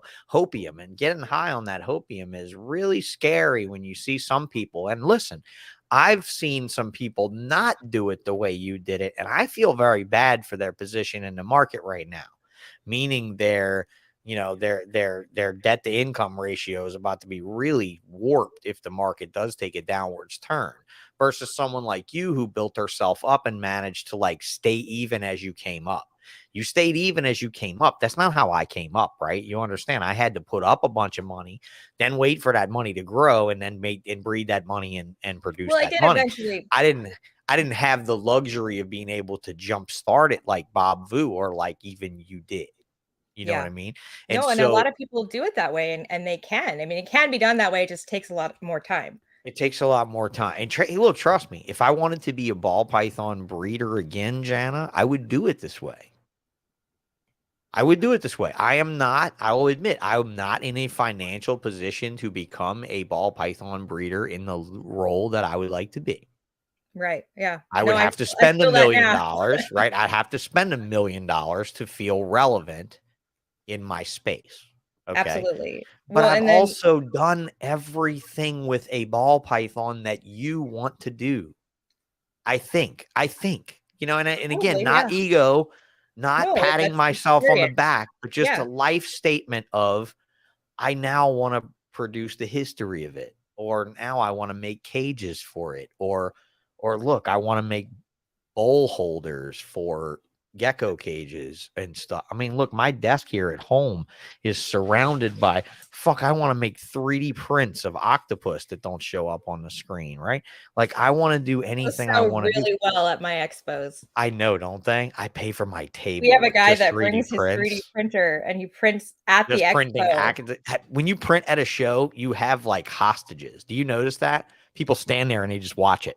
Literally, there's always a crowd around his table, and the kids are just like oohing and losing their shit. You better believe they walk away having convinced their parents to buy something. I pay for an end cap at Herp's shows, an end cap, 4-table end cap. I almost pay for the end cap with what I sell 3D printed toys for to kids. I believe it. I have a giant baby axolotl that's coming out this time, and like some other stupid shit like that. Really well. Yeah, it sells. It's just a giant, stupid looking axolotl, right? But that's what I'm saying. I've done this, right? Now I want to do something different. So I like where you are in this hobby right now. I love what you're doing. I love that you jumped the pond like that, and you didn't do it the way that so many people did, right? So many, Miguel Garcia, for instance, right, probably bought more babies and grew them up the hard, long way. Spent a ton of money. We could go to Miguel's collection tomorrow and be like, Miguel, what'd you pay for the snake? Oh, I paid $5,000 for it. What's it worth right now? Oh, I couldn't get $300 for it right now. Then there's going to be snakes there that Miguel will be like, what'd you pay for it, Miguel? I paid $1,500 for it. What's it worth now? Oh, they're worth $10,000 now. And so that warped mentality of when you go on this list, and we started this by basically me reading the chat slowly as it's been going very slowly, and basically seeing a question of what do you feel about the market right now, which is what Quirky asked. And that's why I want to ask, because I do have a vast interest in your opinion, given that you are a baby little Quirky, thing. If you head on over to the Holdback Rack Podcast. Ooh, there you go. You're going to take it. Cover this topic quite a bit, but I will break it down for you here as well. So the state of the market, when you talk about the market, a lot of people mean the national market, like the Morph Market scene, but you have to also take into account your local market, especially if you vend. So, there's a number of factors that go into what people construe as their market. And so I feel like our local market, yes, prices have dropped everywhere. But our local market is still so untapped because the reptile hobby and ball pythons and snakes in our area is Well, still flat out, you live in the relatively- Pacific Northwest. You're absolutely fucked when it comes to reptile hobby. Like, it's really like the land reptile hobby forgot, right? It's like, yeah, we have a couple shows. They're like a couple old guys that meet in a hall somewhere, and it's like We actually really, have amazing shows, and we have amazing Do show you? people that put on shows. Yeah, we have now, fucking finally. fucking that, like, finally, but they're yesterday? Fucking newer and finally. they're Yeah. they're relative. Tell me about that. Tell me about your favorite show that you do up there. So Pac Northwest, they do 4 shows a year, 2 here in Seattle and 2 down in Portland. Okay. And they do a 2-day show, and they do a really good job. So what area would you think do you pull? How far does a show like Pac Northwest pull from? Do you think? Like, do you think people from like Boise, Idaho go there for a show, or do people from only the upper area where you are go to those shows? I mean, are So- you pulling like a region though? Like, can if NARBC said, "Oh, we want to pull a pilot show on in Seattle," could you fucking pull people to it? Because Vegas will not pull, and that's what we Rainey's going to find absolutely out. will pull. Vegas will So not pull. people, even though they know in 3 months another show will be down in Portland, all those Oregon people come up to How the far Washington is that? show, and all the How far Washington are people those go shows? down to the Portland show. Like, it pulls. We probably get between 5,000 and 8,000 through the door. What's the distance in driving time between those shows? 3 hours. My family was going to about 3 hours. So okay, so you're not seeing a lot of families do that then. You're seeing hardcore hobbyists do that. No, we see You're seeing families. We hardcore see- breeders. Oh, you see families do we that? see- Oh, you guys are all fucking kinds. starving. Like I said, it's You like guys are fucking there's still starving. a lot of excitement here for the hobby. There's still a lot of newness for the Excitement. It's hobby. still a lot of newness, yeah, because they think it just happened yesterday because you guys just got a good reptile show circuit. Right. I mean, right. really, it And was then, really hard for you guys. It was really difficult, you know? I mean, one of my buddies, Eric Kreider, is up there, who I actually heard from yesterday out of the blue. It was ironic because I heard from him just about the time Todd Goodman accepted the invite to come and do this show, at which point I asked him if he could get me Ernie Wagner. Have you ever heard that name, Ernie Wagner? You probably never heard that name. You heard I've Wagner heard it, in but I couldn't relation tell to you Rock where. Wagner. Ernie Wagner imported the albino boas and the piebald ball python. He bred the piebald before Pete called it. He actually bred it and sold it to Pete, and then Pete bred it, and Pete got credit for pies because Pete hatched them from the hets before Ernie did.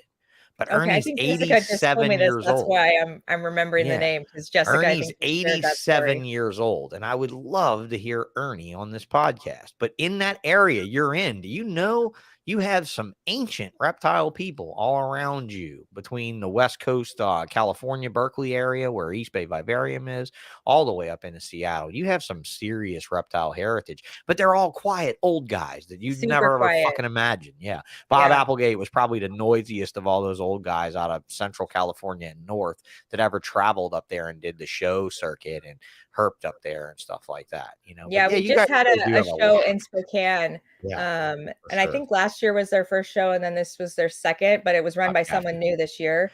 Yeah. And it was a 1-day show, and it was in Spokane, and it was the same weekend as Arlington. And I had plans to go to Arlington, but this show got moved to the same weekend.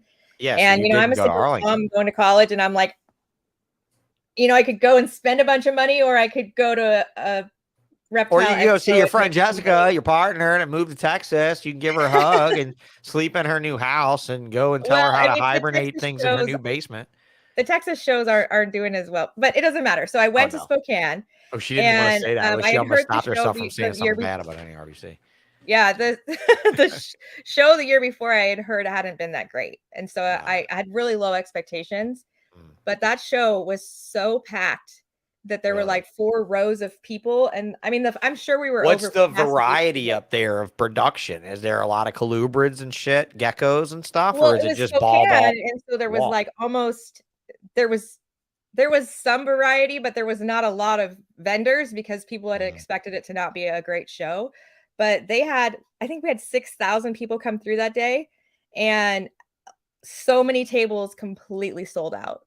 And we had people from Montana, Idaho, Washington, Oregon. Like, it drew a huge crowd, That's and they did a really wonderful. good job like marketing it. And so, I mean, like, it's like I said, it's still exciting up here, and so it's a little bit different than in the South. And so, to answer your question about the market, yes, Yeah, we're because in you a got to realize I am recession browbeat market. with shows. Like I am browbeat with shows. I'm not a South Floridian or a Central East Coaster, so I can't say that I have a show within driving distance every weekend.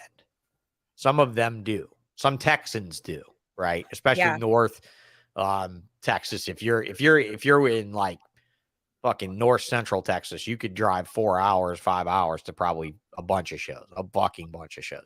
Where I am though, we probably see 2, 3, 4, 5, 6.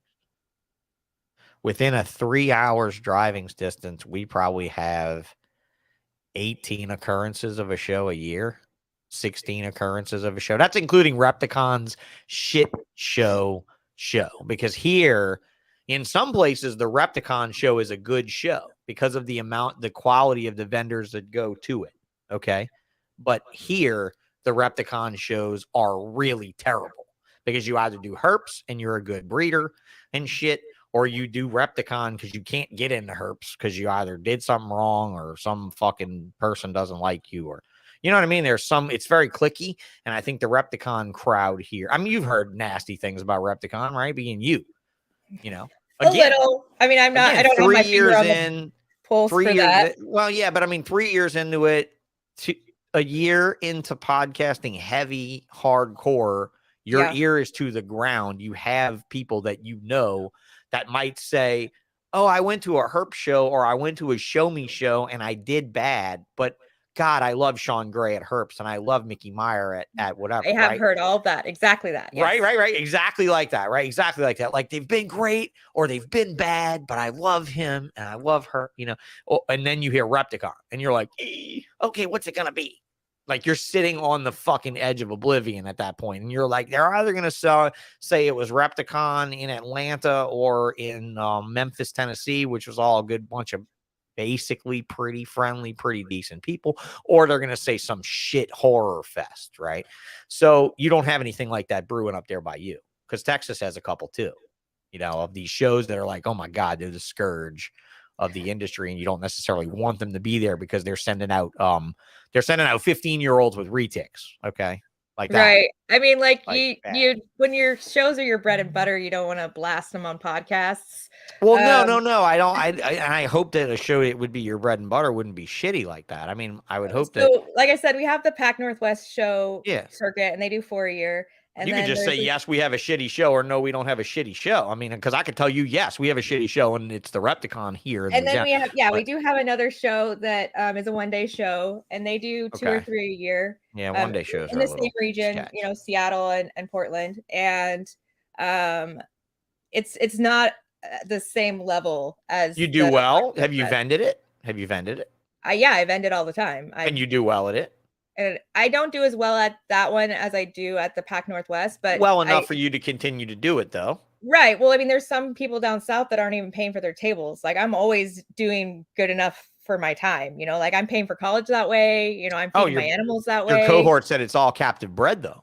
It is all captive bred. Yeah. No, we're talking Repticon. We're talking about guys from Florida that literally come with sacks that came off a plane 2 weeks ago that never watered. Drama of a guy like throwing away like half dead reptiles covered in mites and stuff, and it was like a big drama. Yeah. But the community blasted the hell out of it. Well, no. That's like a regular thing that people just don't. They're like, oh, don't go over there to Ashton Stable. He's not all that great. Don't go over there. Right. So there's some there's some skeezy people that get in through the doors, but for the most part, it's a really awesome community. For the most part, you see the same groups of people and you learn their faces, or if you ostracize that shitbag, it's not even remotely the caliber of shows I'm referring to. No, they're really good shows. You can be to a show where you're like, yep, not here. Nope. I can pull up in the driveway and be like, oh fuck, I want to go home right now.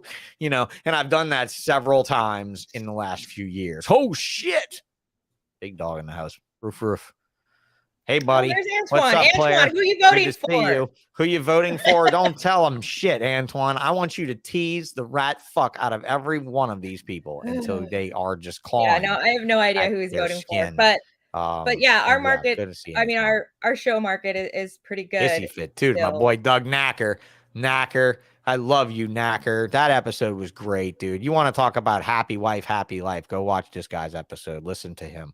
He has gold to share with you marital men that are getting your asses handed to you and aren't as lucky as this beautiful woman that's with me tonight, who happens to be freshly single and proud about it. So she's making her own decisions. So, I mean, it had to be pretty vindicating, though, to look back at the husband and be like, look at this $2,000. You know, you had to be pretty fucking it wasn't nice to do vindicating that. by any means, No? because like that's not really my personality. But No, you don't seem like the it type was- like me to just gonna rub it in. No, you don't. no, seem like no. the rub So it in it was face more type. like he's a spreadsheet guy, and so when I had that fodder to bring to him, then I knew that he would listen. And so Right. you know, it was my first season, and I had bought, I mean, probably all my snakes for like $1,000 total were all of my breeding stock. Because like I said, I flipped and I traded and I did all kinds of stuff to get what I had. Mhm. And I had bought a genetic stripe male, and a lot of genetic stripes are like brown or yellow slugs, and you Yeah. can't really tell what's in them. And so the person that I bought it from didn't know what genes they had, but they gave me the pairing for the genes. And it was like possibly, so it was banana, lesser, genetic stripe for sure, but it was possibly like cinnamon, GHI, and like one other one. And he was like, I'm sure there's at least one more besides lesser and banana. And I was like, oh, that's cool. I was just using him to prove out a female. And so I didn't really care. And I paid like $300 for him. Well, he ended up proving out for all the genes. And so I hatched out a baby that was like 6 genes, het G stripe, and somebody who's in the genetic stripe clown project scooped her up for $2,000. And so I went to him and I was like, this one baby that I just produced made more than the other 25 babies in my rack put together. And I was like, and this one baby took the same amount of effort as these others. And so like getting him to see that and understand that, that's when he finally got behind the business. And so in year 2, you know, he finally was supportive, and I got some pretty killer stuff that season. Okay. I still was doing a lot of like reinvesting the money that I had, but he also put in some money for some really good equipment.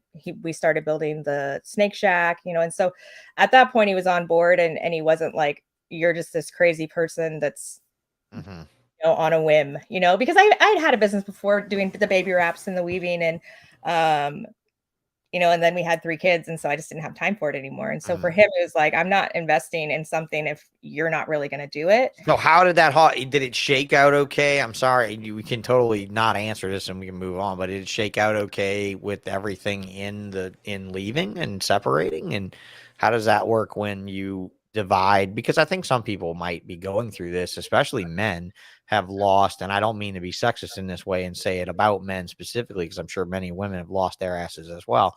But I know quite a few guys that have lost their collections, or at least half of the monetary value of their collections, in divorces and stuff like that. So has that treated your collection in a very, you know, like distracting way, or because that's more from your he's- career advances that your collection has, you know? No, kinda my collection was subsided? fine. Okay, that's good. So we amicably separated. It wasn't like a wonderful. big drama or cheating or like, good. you know, we're going to kill each other. It was just more People like, just grow apart. That happens. You well, know, I mean, we've done a lot of counseling. We have special need kid, you know, like there was just like a lot of like fighting and unhappiness. And Mhm. I was like, we've done everything to try to make this better, and it's not. So maybe we should just try it apart, because there's no reason for us all to be miserable. Like we can Exactly. make different choices. It's okay. And I feel like we had done everything we could to try to improve things, and it wasn't. And there's no reason to stay in something that's making you miserable. Right. And so we parted on really good terms, and we're Good. co-parenting. I mean, Very good. he has girls right now, and he takes them every weekend for at least overnight. And so it all separated really good. And like in my state, a stay-at-home mom actually can like take the husband to the cleaners, like Oh yeah. I didn't Okay. know that until we started doing this process. And because I was like, well, I haven't had a job this whole time and blah, blah, Oh blah. yeah, Like, I sure. just thought that, Definitely a large disadvantage to you in your future by having those years of productivity locked into homemaking and not into a career and something you can put on paper as a history and stuff like that. So yeah, I definitely agree with you there. It's a right that everybody should have. Housewife, house husband, the person that stays home that doesn't necessarily earn the keep of the household that keeps the household shouldn't be discounted in their future endeavors because of the amount of time they have sacrificed. right. So And so that's like good to know. the I state don't think, definitely sees it that way. And so I yeah. could have really just took him for everything he was worth. Yeah, but you weren't doing that either. So But that's not what good. that's not what I'm It was about. good. This is my kid's father. Like I would like to continue to have Yeah. things are civil. And Yeah, I think as just time goes wondered if on- maybe he saw the fact that you did have the potential to have an entire lot living built right there with the children and securities, that he actually respected it enough to leave it the fuck alone was kind of where I was diving into. And if that's what happens, then fucking great. I mean, that's a fabulous Yeah. outcome I for you, mean, so I got the you know? house because I have the kids. Okay. And I got the business because it was my business anyway. Wonderful. And then I told him that he could keep his retirement. Right. So Which, it worked out numbers right. wise to be about the same. Sure. And for him to be able to not have to give me half of his retirement. Yeah, that was probably not too bad. You probably would have bought So a few more he was snakes. pretty happy with that. You probably would have bought some extra snakes with that money. Yeah, you probably would have bought a few. Yeah, I'm sure. So that's good. I just really wanted to know because I have never been. It's funny. I was in the fish store for like 6 months, and this guy comes in, and he's like, "Man, I got to tell you, I admire you work so hard being in that wheelchair. You got a lot of shit, huh?" And he's like, "I saw your reptile stuff online and everything." I was like, "Yeah." He's like, "You married?" I was, "No, I'm not married." He's like, "Yeah, that explains a lot to me about what you got and about how you're young and you got a wheelchair thing, and your problems, and you still got a lot of shit." And he was like, but I went on, and he's like, "What exactly do you have still?" And I told him about the reptile business and the machining thing and the fish store stuff and all that. And he's like, "Well, wait a minute. Have you ever been married?" And I was like, "Nah, bro, I've never been married." He was like, "Not only am I not married now, I've never been married." He was like, "Oh, fuck, that explains a lot." He's like, "I'd have a lot of shit to show for it if I hadn't split it up 3 times." And I was like, "Oh, man, I would have had to split it up at least 3 times by now." Right. If I would have been that guy. I totally think that the man gets a little bit fucked in that situation. And like I said, we're on great terms. Sometimes yes, sometimes no. But really, I mean, when you really work your fucking ass off into something like this, where you're putting in all of these hours podcasting and all of these hours with your snake thing, you're not just doing one company, you're doing 2 companies, or you're doing 1.5. I'm sorry, Jessica. 1 and a 10th, 1 and a 10th companies. Pillow princess. I just show up. Remember? Yeah, she's the pillow princess. I forgot. She just shows up for glam. But whatever. I just bring the charm, and she brings the knowledge. You still keep the schedule. You still do a weekly production. You still keep the schedule. I think it's a big thing. I think that all should go into the voting for you for this Fat Man contest. I think it all goes in. We had already been doing it probably like 7 or 8 months when my ex and I separated, and he had never once listened. Yeah, that's a shame. I'm sorry for that. So he's never heard. I'm sorry for that because that hurts when you spent that kind of time with somebody and you bonded with somebody like that. I always wanted the girl I was with not to get into this, but to get into something like that. You know what I mean? Like I would have just totally ate that up with them. I'd have totally ate that up with them. I mean, the first one I ate this up with her, which is why we got so ate up with it together. You know, and I think about how bad that would have been if he would have ate up with you. Oh shit. You would be in a mess. You would be like some of these people I know. If we could have ever gotten on the same page for anything, we would have been a fucking power couple, but we could never get on the same page. Well, that's what I'm saying. You know how many people I've seen now? I've seen some people, and I'm not going to mention them by names because now they're with other men and they're running successful reptile companies. While their ex-men that were reptile partners of theirs before are not doing fuck all. It's not the woman. It's not the woman. You know, that's a crowning moment whenever my first fiance left, Celia, who I built the company with. Pete Call, I saw him at a show in Daytona. And the first thing Pete said to me when he saw me was, "I heard Celia left you." And I nodded in a sad way. And he said, you're fucking done, buddy. She was everything to your company. You're never going to make it now. Nobody wants to deal with you. That was his words. And his late wife, Amy, rest her soul, she passed away a few years back. Amy Call grabbed me in a giant hug and said, "Do not listen to that stupid fuck. He does not mean that. You do not need her. You will be fine." And I was fine. You know what I mean? I was fine. So that's my memory of that whole thing where Pete says straight up, "You're fucking done, pal.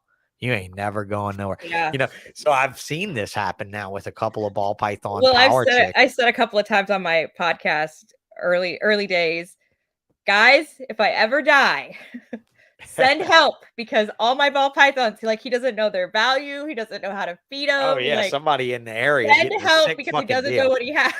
All right, somebody's getting a sick fucking deal. But so I mean, it's good to know that you were able to kind of get yourself back to some freedom with that, and now drive the collection forward how you want to. So, Well, do you have any? it was always me driving it. So Yeah. it Well, didn't- I just mean the way you want to, in the way of now. There is no real, hey, should we do this with money? Should we? Now you get to make all the choices. Now you get to make all the decisions, and there is no doubt here that isn't your doubt. There is no certainty there that isn't your certainty either, which does kind of hurt sometimes. But you didn't really have that spouse behind you pushing you hard to do it anyway. It doesn't sound Well, I like you mean, were he's kind of a dragging really him along. smart guy. And so once Yeah. he got behind me and he started like understanding the science in it. dynamics of the business, and he started understanding like the marketing of it and the how Morph Market worked and the pricing and all that kind of stuff, it was really nice to have someone that is so business savvy or accounting savvy to be able to bounce off. Like, Okay. when we planned our projects out, like, I would write down like what I wanted to invest in and what the potential was for the clutches, and how long for return and that kind of stuff. So I'd like lay it out spreadsheet wise, and then I would be like, "Do you think this is a good direction we should go with it?" And he was able to help me, because that's He just not helped really you my see the forte. upside. Right. He Right. just And helped so you he see the was able upside to- to the numbers. Yeah. You know how people are in the ball python industry, like, "It's so pretty, I want to buy it." And he never has that ever, like, he's just a very black and Yeah, white that should person. never And be. so- Well, I mean, if we want the ball python industry to succeed, that should be a part of it. If we want the ball python industry to work the way it's working right now, though, that doesn't much matter. It doesn't. Right. So I much mean, it was matter. good to have that person that I could check my need to buy. Okay. Or to check like, "Hey, does this seem like a sound investment to you?" So I do miss that. But Okay. other than that, like, yeah, I mean, It's all good. It's all it's you. very Good deal. good. It's really nice to be So, back in school. It's nice that I have 3 girls. It's nice to be showing them like what a single woman can do on their heck own. yeah, Like, absolutely. My mom raised me by herself, so I've already recognized the power of the woman. She was a corporate person in the 80s, so she really fought her oh way yeah. up, which is why she's so fucking mean now as a 70-year-old. But that's whatever. I mean, she's just mean to me. But that's all good. But really, I want to know from a newbie standpoint, on the edge of a nursing degree, having put the last 2 to 3 solid years of thought, dreams, love, and everything into this, where do you see it going for you or for the world, really? That's a big fucking question, but you've taken a big role for a noob to be a podcast host. So I'm throwing it at you on mine. Like, Okay, where I is can it handle it. headed? It's fine. Take these 2 things into consideration: the major disparagement in value between what you said got you started and what got you seasoned and is now somewhat on the worthless block. I mean, Chris would like to call them paycheck snakes, but I don't call them paycheck snakes at all, because At all. in that respect, they're building blocks still. Right. They're Well, still I vital mean, blocks. But where is it headed to you, taking into consideration what you've seen since the explosion? Because the kind of shit I've talked and other people have talked about the past of this. What's your impression? To the moon? Are we correcting? Are we going down? Give it to me. so the industry is definitely going into recession, just like any other market. Oh yeah, financially, that's I just don't think that finances. That's not. it's not on its way out. It's not imploding and dying. Like, it's fine. Just it's the long game. If you listen to any of the really big names, and like they all say that it's the long game. You have to look ahead 5 years. And so in 5 years, this is going to be something we're laughing about, this recession. And if you plan I hope so, but accordingly, well, I hope we're not laughing about it because it's worse then, and we had it so good now. I hope that's not the laughter, but I don't think it will. I think I don't think it will either. I 2024. think it'll be fine. No, I I think think Q4 24 and 25 look bright, but I don't think life looks bright until then, and that's what I'm worried about, right? So, and this isn't a prediction to the ball python market; it is a prediction to market as a whole, as you've already started to see buy one get one, buy 150 off. I've seen some prominent names with buy one get one. I'm not going to mention them on the show. yeah, there's a Some lot of of that them are happening here, right some of now. them are outside of the country. Wink, wink, nudge, nudge. Say no more. Okay. But you know, I'm not worried. I'm not worried about it. I'm just going to keep plugging away at my plans. And if anything, the recession is giving me an opportunity to get more time under my belt. And Okay. so hopefully as the market starts to go back up, you know, I'll really have some good stuff. Are and you I'll have to, buying? Or is your nursing situation keeping you from doing that crazy growth this time? You're grown enough to where you want to be. so I just purchased an acid clown male for next season. So Okay, that but was- you're not buying collections and that kind of thing. You're not doing the I don't flip have roll. the You I don't have feel the funds anymore to do that kind of stuff. okay. All right. I don't have that available. It's just a Whereas cash before flow I thing. could just Yeah, be but that's like, just a cash flow thing. That could be reality. You're That's one reality. season It's from just that reality, right? You're one season from putting dry powder aside and deploying it in the marketplace when the market needs it, you know, or when you need it. But you know, you're looking at any project, so you're like, oh yeah, I'm not in puzzle, but I think I want to watch it drop a zero, and then I'm diving. You know, like, are you looking at anything? No. I'm not. I'm just looking. So I'm really heavily in the G-stripe clown, and I would like to be, because right when we separated, I had already invested into the clown pied, and then we were planning to invest in the genetic stripe clown and get a visual male, but then we separated. So that went out the window. When you divide a lot in half, it's not a lot anymore. Oh yeah. And so so that went away, and that's been a stumbling block for me and my projects and my plans for my project. So, you know, I'm just going to keep moving forward. I'm going to be building the projects I already have. If anything, I'm going to be paring down some other projects that maybe I don't need. Like I have clown pied and I also have pied, and maybe I don't need both. So I might, you know, be dumping some pieds in favor of purchasing one or two, you know, clown pied or double hets or things. But I'm very focused, and I'm going to continue to be very focused. I don't plan on being Justin. I don't plan on being, you know, Will Banks or anything like that. I definitely plan to be a nurse with a You know ball what I python. want to have on my show? Somebody that tells me that I want to be like one of them. I really want to hear that, but I don't think you're going in the wrong direction. I think you're going You right. really want to hear that I want to be Justin? Yeah, not you, but somebody come on the show and tell me that. I Oh, want well, that's somebody not to come on me. this show and tell me that. I've got That's too what I many want. other responsibilities to really put that. So look, I'm not going to name names, but you know the crested gecko market's going fucking insane.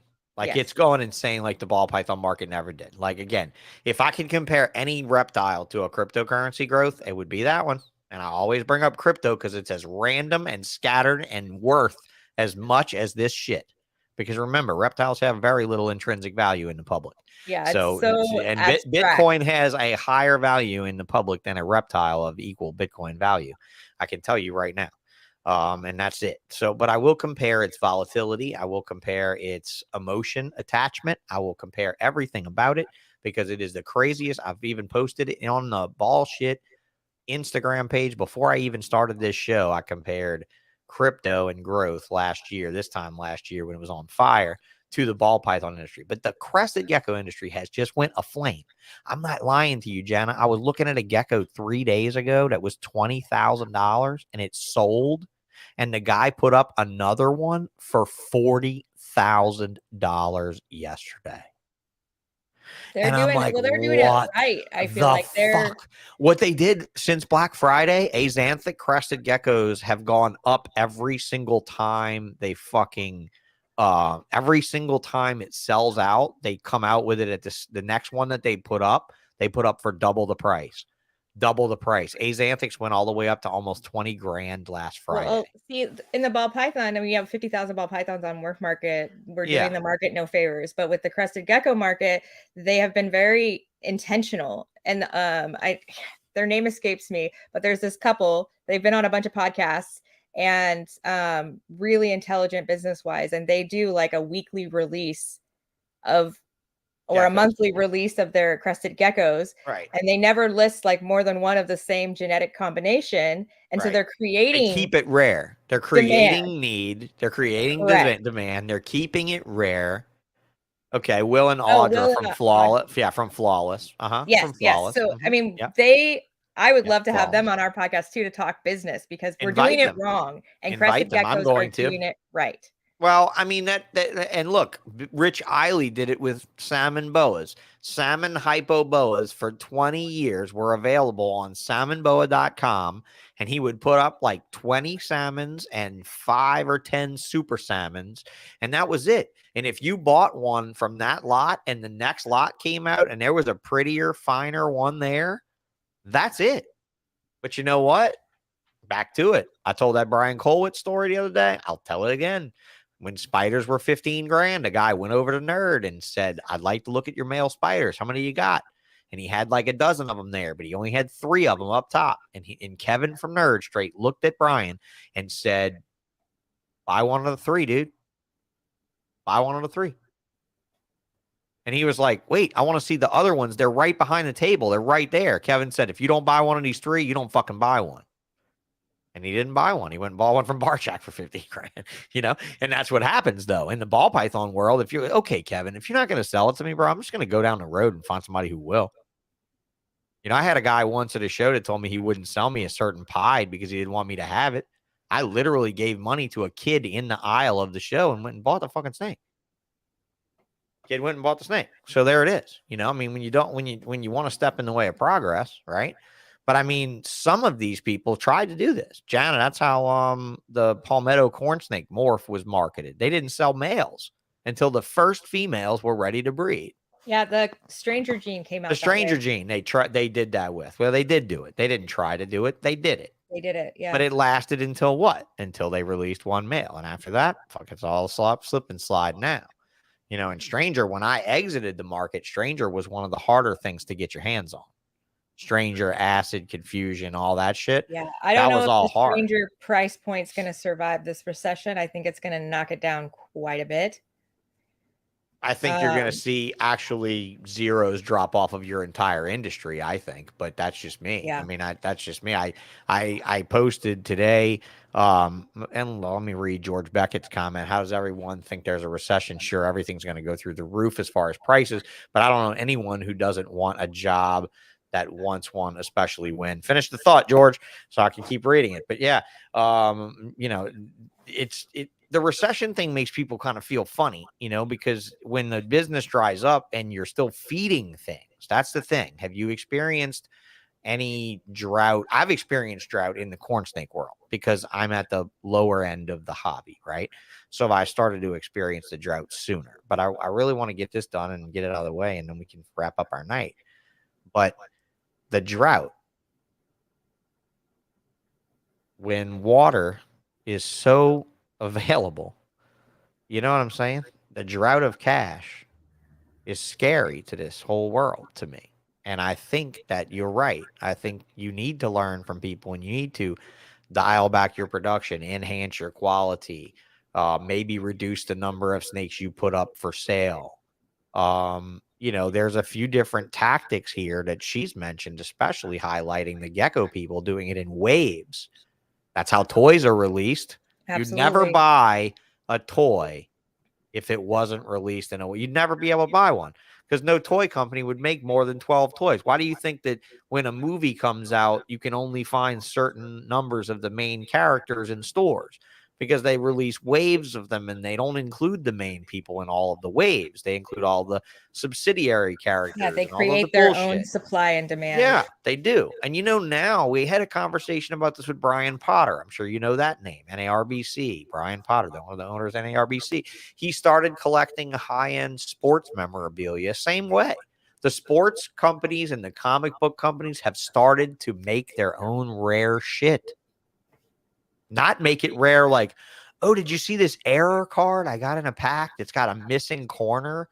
No, their computer software now picks that error out before it even goes into a pack. I don't know if you knew this, but they can sense error cards now before they're ever packaged. So now they got lasers that measure them and check them and shit. And now they pull the error cards and they'll let's just say Kobe Bryant was still alive, right? And an error card crosses their path. They send that card to Kobe and Kobe signs it after a game and then takes a pin off of his towel, like one of those booster pins, and stabs it through the card. So the card is wrecked. The card has a metal pin driven through it and it's got his signature, his sweaty ass signature after a game on it. But then it's actually the company. Oh, I'm echoing now. I'm sorry, guys. I might be echoing through her stuff. I don't know why it all of a sudden started echoing. The company's keeping it rare is my point. These giant corporations that used to watch us pull the rare and make the money on the rare, they're now making money on the rare. Yeah. So, people that say that the ball python market is dead right now, I'm not seeing that. Yeah. I'm not experiencing that. What about the Justins of the world using their leading snakes as teasers to get you to buy other genes? Do you think that's a good sales tactic? I thought it was. I thought it was good. Fucking brilliant. He is a marketing major, and what he has done with his company has sensationalized many genes. There's a lot of people who will say, he drops a video and those snakes with that gene fly out of Morph Market faster than people can list them. And so, it's absolutely doable in our industry. Just not a lot of people are utilizing that tactic regarding ball pythons. Justin absolutely is. And that's one of the reasons why he's considered one of the top dogs. And ask Justin if he's feeling the recession. He probably will say that he's still doing fine. He's definitely feeling the recession. I promise you, because we're all feeling the recession. We're all feeling it. He's feeling the boom too, because you know what the recession also brings, Jana? It brings you holding on to your babies longer, which brings you buying more rodents, which means less rodents for a guy like Justin, who always has a large demand, right? And I don't necessarily mean him, because he very well might have I don't follow his life. He might have a rodent building attached now and produced all his own shit. And that's all fine and good, because I know people that are supplying guys like him, buying containers full of frozen rodents from Europe and overseas. I don't know if you knew about that going on, but a lot of frozen rodents coming through people's collections right now are imported flat out. You can buy a container right now, Jana. You and I can order a container of frozen rodents right now. And we just get a refrigerated container dropped off and we just put it in our freezers and we just sell rats, right? Who cares who made them? That's how we end up with problems, though, don't we? That's how we end up introducing a lot of headaches and viruses and parasites dead and snakes things, right? and Dead things. snakes. And that makes Jessica Hare cringe. That makes Jessica Hare's hair stand up, that kind of thing. Yeah. And he does have his own rodents, but see, that's what I mean. Is he feeling a recession? No, he's not. Do you want him to? Yes, you fucking do. Yes, you fucking do. You want him to feel it just like you feel it, because you all want to be equal on a stage, don't you? Or you don't want him to feel it because you don't want him to put a super sale on. I don't want him to feel the recession. I just want him to continue to lead the industry in a positive manner. No. And he's going to continue to lead the industry in a positive manner. But again, like I said, I still want to interview the person that says they're coming for Justin. I want to interview that person, because we don't have a business, in my opinion, unless somebody's going for that dude. Well, and he says that all the time. Right. Somebody in their garage right now could put me out of business. Exactly. And I love that he says that. And I love that he feels that way. And I do love that what he's done with the industry. I never want to portray that. I think Clutch is great. I think the genetic testing and stuff is wonderful. I think if you do what he's done and you don't do that stuff, you're just as bad as the people in the past. Okay. Right. Okay. You're just as bad as the guys that like didn't help it. Like those guys that could have gotten it further that didn't. I don't know. I'm just interested to see somebody challenge it in the way of I want to compete. I want to be like, we need more people doing what he's doing with the gene, showing this insane snake and showing what can be done with it. Yeah, absolutely. I Right. mean, I think a lot more people are shooting more for the Aussie model than the Justin Kabolka model from who I've talked to. The boutique level, the smaller high end collection, and Mhm. that's more the avenue that I'm trying to do. I mean, who knows? I mean, the future could hold any number of things, but Yeah. right Yeah. now, that's Your trajectory is showing that, is showing smaller collection, higher quality. Right. That's your trajectory. And absolutely. I admire the fuck out of that. I'm certainly not, Lindsay says Pico Pythons. She's coming for Justin. Whoo! Justin better look the fuck out. Yeah, Lindsay gonna watch tear it up. out. Absolutely. Look the fuck out. Quirky, I want to talk about this real quick. I heard Canova drop the jeans price and all the people that bought it last year or the year before suffered. That is power. Now, I'd like to address this because I will tell you that this right here is something that is acceptable. It's the ones that drop the price in the same season. That's the ones that are really unacceptable. Okay. And I don't think Justin's that irresponsible. I never, ever have alluded to that. But this particular statement needed to be addressed because I don't really think that you could rag on somebody for dropping a jeans price the year after. Like, really, you have. Okay, when I bought into this game, Jana, there was none of this buy it now, sell it later for more money bullshit. You bought a snake for 25,000 to sell snakes for 2,500.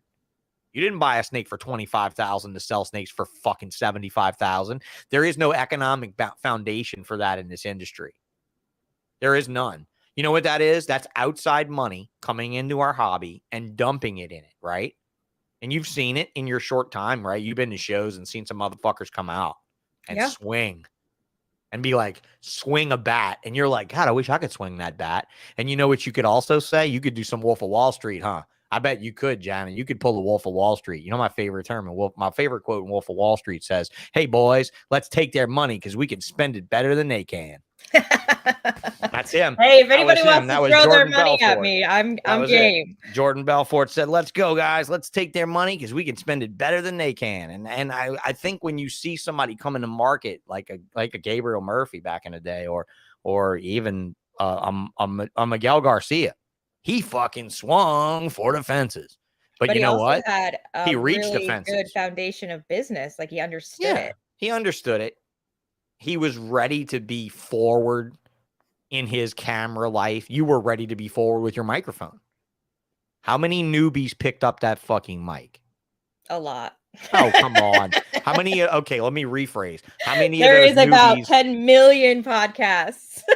How many of those newbies are here? How many of those newbies am I thinking are relevant in my mind? Because you know what? I'm not reptiles and I'm not a god and I don't think I am. And this is not even against people that use the word God in the title of their little trap talk name. And I'm not picking on that. I'm not. He is his brand and he owns that brand. And I admire that dude for owning the fuck out of that brand. And I appreciate him and I respect him. And I've done that since I've come on the scene again. But, these guys that like come on and they're new, what is their perspective, Jana? Is it just to gain followers? Is it just to get limelight? Or do they really think they have something to offer?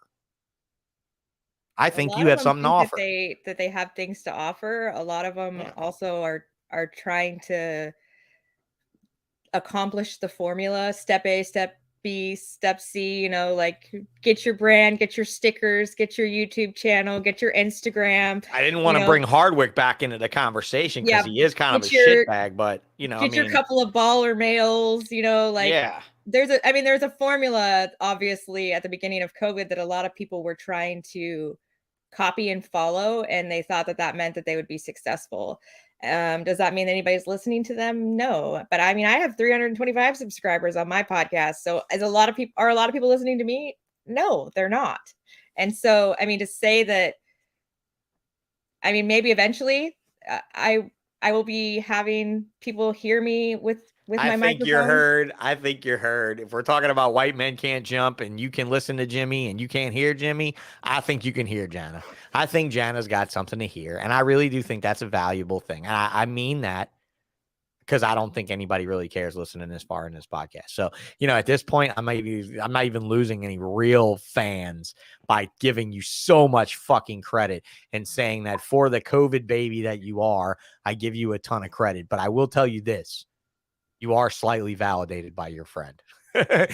Jessica does validate you slightly, not fully in my opinion, but slightly. She does validate you with her knowledge. We need and stuff, each other, but she guys does give work. me some. You guys some work. validity. Please don't stop. Please keep doing it. Please do more. Please don't stop. And at this point, hashtag Team Love Jana you, Jessica. is still in your face like a can of mace. You want me to send you the fucking invite link real quick and you can come on the air? Do it. Because I could totally do that here. Let me just copy this invite link. I'll shoot it over to her and we'll see if we can't get this lady on here real quick. If my computer's not totally shitting and getting.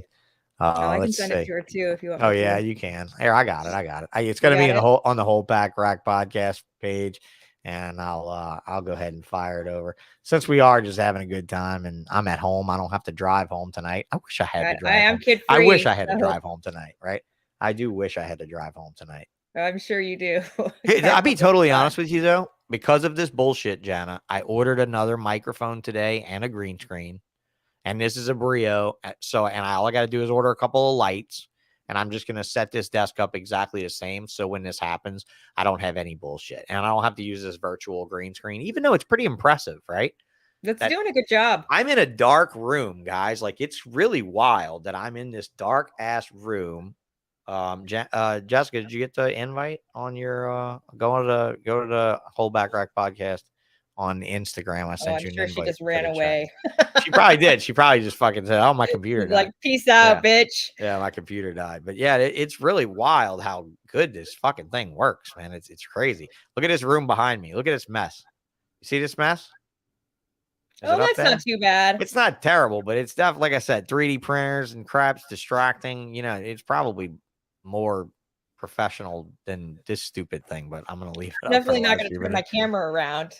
Yeah, no, it's all good. You don't need to. It's fine. It's all good. But yeah, I think that on Instagram, Jessica. Yeah, it's on Instagram, girl. It's on Instagram, or I'll send it to Hair Hollow too if you need me to. Shit, I figured you know how to work all that. Hey, but yeah, it's on Facebook now too. The Messenger under. Oh, look at that! You spammed her all up. I don't have to do it.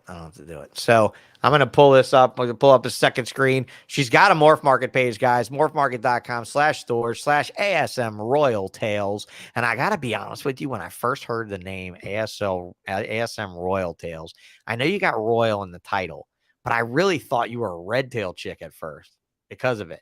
I don't know why. I just really got that impression from you that you were a red tail boa girl from the. Even though there's two ball pythons in. No. I didn't see the logo. I just heard the ASM Royal Tales name. I just heard you say the name. I hadn't seen the logo. Of course, if I saw the logo, I wouldn't have thought that. Fucking duh. But yeah, it was kind of funny that when I first heard the name, that's what I thought. But you know what is sexist of me, Jana? I always think when people say, "Oh, she's coming up strong in the industry," I think, "Oh, must be another boa chick." Because chicks just dig boas. I mean, you know what I'm saying. Females just like, meep, they're live bearers. I just gravitate to them. Like, we just stick so magical. It's magical. And so is this. Look at this threesome. Look at this three-way. Oh, now man, I've got I got the stupid logo. Hang on. I'm going to fix it. It's okay. I can lean. We're good. I'll just take it off for a minute. Hi, Jessica. Bitch, it is magical. Holy shit. Bitch. Yeah, indeed. Bitch. There you go. You guys can dirty it up. Incorrectly at all tonight. Would you like to make any corrections? I just be like, look, hey, look, here's the matriarchy. See you guys. Peace. I gotta peace out and just like let you guys have it. Like let them take the fucking. No, we got it. It's fine. You don't Lindsay says yes. Right. Lindsay says yes. The fucking.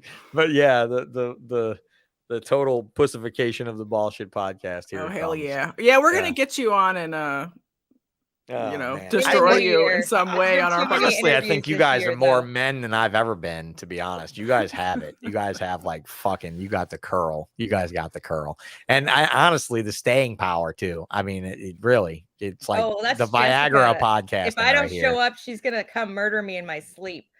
Yeah, no, I'm gonna indeed. drown you in like a tepid bathwater. Oh wow. Yeah, I have the biggest girl crush. Dead serious, says Lindsay at Pico. So yes, indeed. Thank you, Lindsay, for being here. 28 people still. Wait. The biggest to girl view crush us. on who? I think on you guys both, honestly. I look and listen, I am not a functional man in that sense.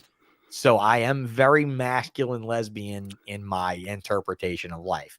So I do kind of fall in that role with the hair and stuff. And if we are accepting pronouns, you can call me they, them, their, and or in a welcome praising all manner. pronouns. That's we legit. welcome all I pronouns. myself swing both ways. So Oh, there you go. We welcome all admirers. Did you see the post I made when I sent the two-headed snake to England this week? She wrote me back and she said, she has arrived fine. And I'm like, from here on out, you're only going to piss me off by if you don't continue to call her she and call her she's and hers. She's. And I made a list of fucked up pronouns that don't work.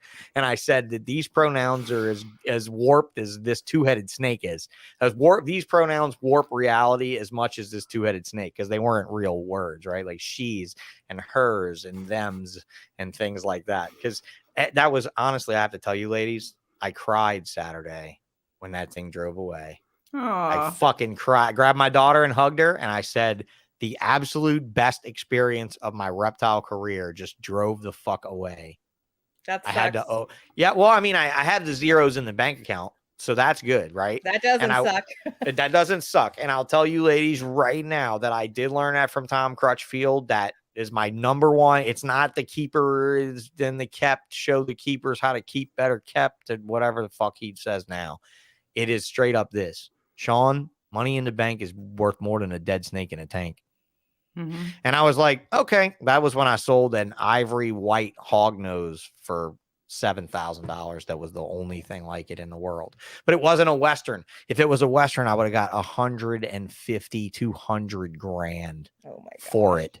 This was an ivory blood python patterned hognose. Was it a Southern or an Eastern? It was an Eastern, my dear. It was an Eastern. Fuck. Yes. It was an Eastern, but it was a pinky eating Eastern. So I fucking love Easterns, actually. I like their attitudes, because they fucking do all their twirling around and all their dumb shit. Well, where I see her? They came like big and black, and obviously that's what I'm into. So you want to see her? Here she is after. Yeah, she looks like awesome? A white-sided. She looks like an ivory blood. The ivory blood python was the closest I could ever come to her, and I was like, just called it an ivory. So ivory hognose, and isn't that crazy? She had a couple of old healed wounds from where a dog had bit her and brought her to someone's porch during a rainstorm in New Orleans. Like fucking spectacular snake, though. Oh, that's wild caught? Yes, it was wild. There was one wild one in Louisiana. And get this, the same exact year, there was another wild one caught in Florida that was identical to it, and it died. But ours lived. And it actually, I think, lived to go on and have babies. And I think it proved out to be recessive. If I'm not wrong, but there's very little bit known about this snake, but there you go. Daytona best in show picks. This is her, or her offspring, very awesome though. But to have that two-headed snake was such an experience, guys, like to have it and like to hold it and to raise it for so long and it was just so special. It was special. No, seriously, it was. You guys make fun of me all fucking day long. I don't give a fuck. That was one of those experiences that most incredible herpers even don't get to have, Sure. And so I felt fucking awesome by that. And honestly, I would have never gotten far at all without my employees' help on that. She fucking saved the day, getting it to feed and being sure it didn't eat itself. Because remember, those two heads could turn and eat each other. Num. Yeah, and it's fuck that. At least it wasn't. That's what I told the guy. The guy with the two-headed hognose. He's like, man, he's in Germany, right? There's two-headed hognose. There's one in California that no one knows about yet, and there's one in Germany. Well, everybody knows about the California one now. They don't see it though. I don't know what it looks like. I haven't seen it. But the one in Germany doesn't have a long enough split. And the guy said, man, I wish I had a longer split. I could get as much money as you got. And I said, no, you can't. It's a hognose, bro. That bitch would be dead. That motherfucker would have turned and ate his friend already. There's no way in the world. So, yeah, Quirky says the new girl in the reptiles, not at all. But the friend that hooked us up together is a reptile person. So it's all right. We have reptiles in our mutual friendship. So it's fine. She respects the space. You know, she stays out of my face on it. But yeah, so what's up, Jessica? Not much. I'm just enjoying the show. Did you job. enjoy it? Was yeah, it any you did a good? good Did job. I did all right? All right. You look like you're falling asleep. Did we put you to sleep? Fuck, bitch. My life right now. I don't sleep good. I'm like so I get like the second wind now, and then I'll stay up till 1, and then I'll like 7 to do the school run. But I really want to just sleep till like Welcome 10. to my life. The days of the cave woman are over. Fuck you, bitch. I used to be queen. Now I'm queen of ashes. It's such bullshit. It's all right. Hey, look, this too shall pass, right? That's what they say. Well, I'm she's just like, I'm gonna shall homeschool your pass. ass today. That's so it. I don't have to do the school run. haggard. And she's like, "Oh, I slept till noon like a fucking cave woman." And I'm Yeah, like, I thought hate about you. that the other day because my friend Nick Markham, you know, he did the show, Hognose Nick, and his son's in homeschool now, and his son's like fucking 14 or something. And I was like, dude, how long's your school? You know, because he goes to reptile shows with his dad now because he doesn't have to fucking go to school, so he doesn't have to go to school on Friday, so he can just ride the show. And I'm like, that's awesome. You get to teach a kid business as he learns school. My next door neighbor's kid did that, and at 19 years old, the kid bought a 5-acre property across the street from me. Like, that's fucking insane. So this kid says, yeah, I'm done all my school in an hour. So I go on telling my kid this the other day, and I stopped myself halfway through, and she's like, finish. And I said, nah, I'm done. Shut up. She's like, what? And I was like, what'd you have to say about that? I was like, no, fuck. I let this fucking thing out the bag. Oh, shit. And she said, what? And I said, well, Tristan told me he goes to school for an hour a day. And she's just like, I did high school online, and I did fuck. 3 years in 4 months. That's probably why you're so well-rounded. I did my freshman year the real way. There's got to be something to that, Jessica. There's got to be something to these homeschooled fucks that didn't have to go through the pleb bullshit that we did. It was not homeschool. It was an online accredited high school. Accredited high school for bad girls that, I don't know, send too many nudes from their phones or what the fuck. How did you get in that all my friends thought that I'd been like pulled out of school because I got knocked up or something. Right. That's what I'm saying, right? And I came back like a year later, and I'd already graduated, and they were all sophomores. That's crazy. Yeah, and then I started. That's when I got my medical assisting degree, and they were all still in fucking high school, and I was like, "Bye, losers." But yeah, my daughter comes with me to all of our reptile shows, and she has her own little business. She had the idea of selling like stuffed animals, like stuffed snakes and stuff at the reptile show, and she kept bugging me about it, and I was like, "Killer. If you want to do it, I'll give you the investment capital as long as you plan it all out." And she did. We wrote. Why don't you do this? Why don't you get your kid a phone, and I'll get my kid a phone for Christmas, and we'll only let them share numbers, and maybe my kid can learn how to not be a fucking loafer and learn how to earn her shit. Because I'm about done. I'm about done trying to lead this march. Seriously, I'm like, my kid makes more than me sometimes at the shows. Get out of here. Get. When we went to the Spokane show, she I said get. Completely out of inventory. And that girl paid for our hotel, our gas, our table, and she paid herself a paycheck, and she bought her inventory for the next show. Best I did was telling the kid at the fish store, okay, if we buy this for this much and we sell these, we'll buy this many more and we'll sell these, and she figured it out. But that's about as enterprising as she'll get. You know, you let her go to the shows with you. Let her have. No, she does. She does. Your table. And I'm gonna tell you right now, she doesn't have it. Like, she just doesn't have it. But it's fine. It's fine. If she pursues I'm gonna work for someone and retire, I would almost love that. You know, I mean, I'm happy that I did so my grandfather was a tile contractor, so he worked his ass off his whole life. But everybody else in my family's more or less had like professional jobs, right? Like accounting and food and beverage director and all this kind of shit, where they just get paid a lot of money to just be responsible adults.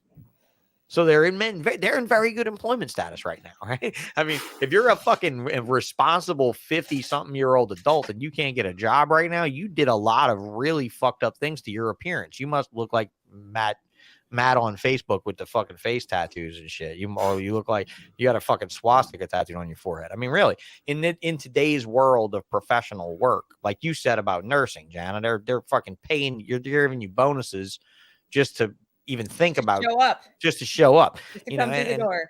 Yeah, and that's a little bit ridiculous, right? But I don't know. I mean, I'm glad you guys are sharing things the way you're sharing them, and things are going down the way they're going down. So, you know. Jessica, how do you feel about the interview situation on your show? Since Jana was like, we weren't really about interviews. That's my fault, I think. Not being about interviews. Oh, you just wanted to be different. I wanted to be different. I wanted to, like, it would take us a long time for anybody to give a shit about us if we were always highlighting someone else because of their famousness. But if we could talk earnestly with I think what you're doing is fucking about wonderful. what we think or whatever, and people are like, new people don't get to have an opinion because they don't count. Fuck you. Fuck you. I think Jana has an opinion too. Well, and I Jesus hope I Christ. led to that pretty strongly here in the show. My because green opinion is worthy too, and it will change as I grow. But there's room for that because you, like you said, you lend me your history, Jessica. Yeah, osmosizes it and shit. Like I sleep on it and I absorb it through my skin, that kind of thing. And that's fine. Like I can see Jessica's definitely somebody you can absorb through your skin. There's no doubt. She's got that kind of substance and that kind of penetrating value of information. And I really do think that you guys get, well, look, I told you, I told you guys, look, I got you on the show. What did I tell you what did I tell you, Jessica? You should market your show as, what did I say? Cunning linguistics. Like you guys are the most cunning linguists in the entire podcasting. I'm sorry, ball python, but podcasting community, right? You have that. Well, it's like that Colonel English or whatever the Saturday Night Live, cunnilingus skit.